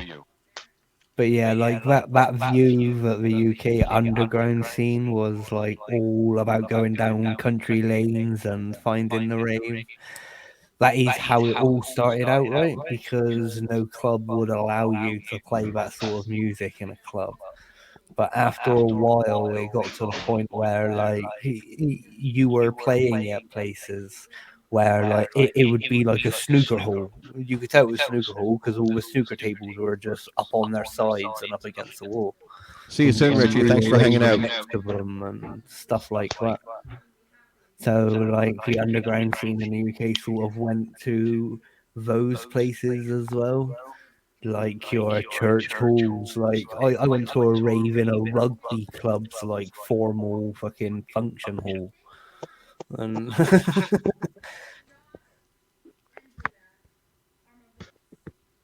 Amy can probably relate to what you're saying more than I can. Yeah, I was when you were talking about like going down country lanes, I was like, oh, bush parties. That was a bush party for me. Yes. Yes. Yeah, so that's why I said what you described, like playing in Legion halls and like church basements and that. To me, that sounds pretty underground. That's sort of the places where we had to do raves.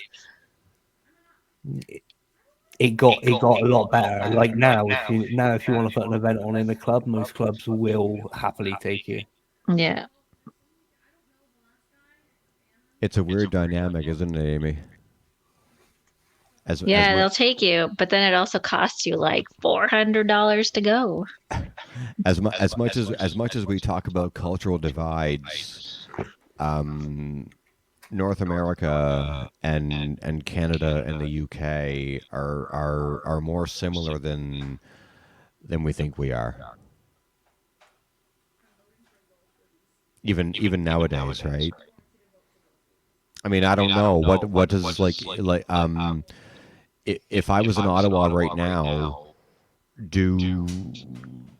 is anybody throwing renegade parties now? Not really. I didn't think so. Basically, like the only events that happen are like small like DJ parties at Mavericks and DeCuff. Is Mav still open?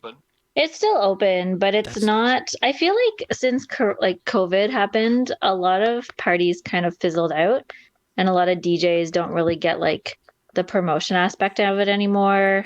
And it's like, and also like I just like they happen, but I also just don't go to them anymore just because I'm a little older now too, and I don't know who any of the like the 20-year-old DJs are. Like,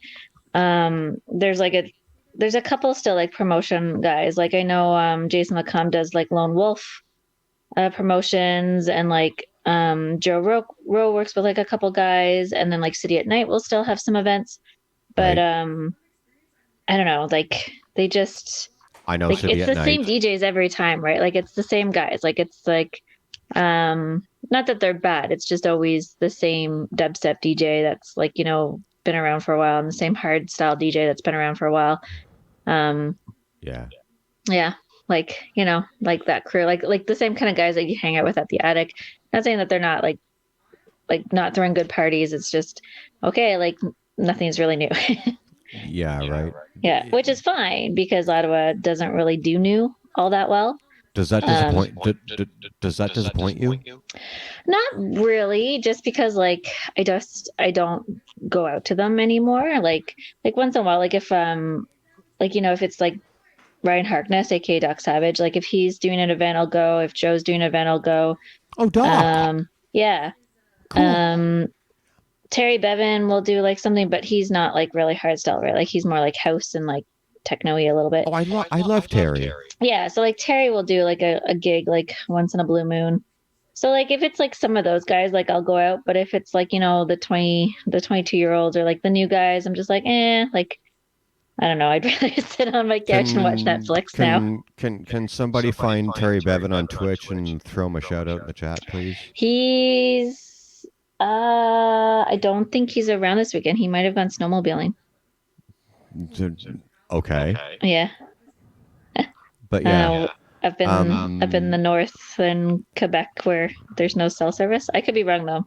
If anybody likes their house, please follow Terry Bevan. Oh, with you mean like his link? Yes. Oh, yes. sorry. I thought you meant get him in here. Okay, one sec. I'm asking my mods for that. Oh, gotcha. Terry Let me Bevan see. with 2 V's. There we go. Do we get it? Yep, it's in the Oh, chat. okay. Okay. So for the I'm listeners, also- if you Amber's saying good night. Take care, Amber. Night, Sleep- Amber. Sleep well. Have fun with your Harry Potter. Oh, I'm about to go play that soon too. Tyler's been on it all day. Oh yeah. Yeah, that's why he has the computer right now. Which is funny because I'm a bigger fan of his. I'm actually going to Toronto on Thursday to go see the Harry Potter before I head out to the Dominican. Oh yeah. Yeah, so we're taking our flight out from Toronto, but we're sneaking and going to see the Harry Potter and the Cursed Child at the Mirvish. Yeah, so we'll be there. You're going to Mirvish Theatre. Yeah, that's where they're doing it, right? Very I think she's gonna milk that into a movie as well. Yeah, I heard that too, that they're doing the movie. Yeah. Which might not be bad, but I just Well, it's all recording if Daniel Radcliffe and that wants to come back for it, right? Yeah. Which I expect none of them want to. They've made all their money. Exactly. Like they did the reunion show and then they were all just kind of like, we're over this, let's go. But I've read like reports, but like who knows how true they are, that Rupert Grint would be all for it, but whether like Emma and Daniel Radcliffe would be, who knows? I thought it would have been the total opposite. I thought Daniel and Emma would be fine with it, and Rupert would be the one being like, nah, not really. I've already been stereotyped with him for the last 20 fucking years. Yeah, I think like he also just kind of got out of acting as much. Like he did that one show. It's in like 3 seasons now. I've only watched the first season, but he was pretty good in that. And then he's did a couple other things, but he kind of sort of got out of acting a little bit. So maybe he'll make a comeback. He's got into real estate apparently. Yeah. He's got a decent real estate empire. Yeah. Which is kind of cool. Yeah. I mean, whatever makes you money, innit? Especially when you got that much to be able Exactly. to plow into it all. Yeah. Yeah, who knows if they'll come back for it. It'd be neat to see though. Yeah. I take you're a big Potter fan, yeah. I like it. It's pretty good. What did you think of the Fantastic Beasts series? So I've only seen the first 2. I haven't seen the third one yet. But they're okay. They're not bad. They're kind of they're done in like a different style and they're a little bit more like quirky, which I kind of like. They're Americanized, I think. Mm-hmm. Very much Americanized. Yeah. But still not bad. Like. Yeah, they're all right. They're all right films. I'm not too sure about what's his face. The is it Grindelwald being played by 3 different actors in 3 different films? Yeah. I hate it. Like I think that's my when actors change their different movies, that's almost as big as a pet peeve as when like books get different covers. Like, like when you're halfway through a book series and then all of a sudden they start making a different cover and you're like, why? Yeah. I like how we went from Rave to like Harry Potter. Now Sorry, it doesn't Klayre. look right on my bookshelf. I actually have to like scour some because I always lend out books and then I never get them back. And then when I want to go replace it, it's always like a different kind of cover. So then I actually I'll order books from the UK because they still have the covers usually. Or it's easier to find those covers in the UK. Oh, okay. Yeah. Sorry, Klayre, we derailed your segment with Harry Potter. No, it's okay. They need a Harry Potter rave. That's what they need. For the first time ever, my own show was taken over by nerds. I'm asking I'm asking Charlie what the track was she wanted, and we're going to end on it. if she's still here. I tagged her, so she's still here. What's the track, Charlie?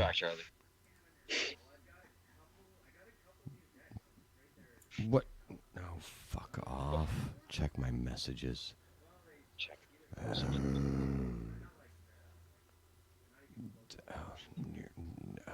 Oh, Corti. Oh, okay, so. Okay, hang on. Let me do this. All right. For fuck's sakes. Check my messages. She can't just put it in the fucking chat. Yes, Charlie, I'm shitting on you. I don't give a fuck.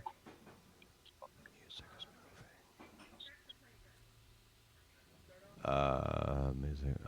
Oh, that's the one. Oh, here we go. Okay. Okay. All right. We're gonna end on this.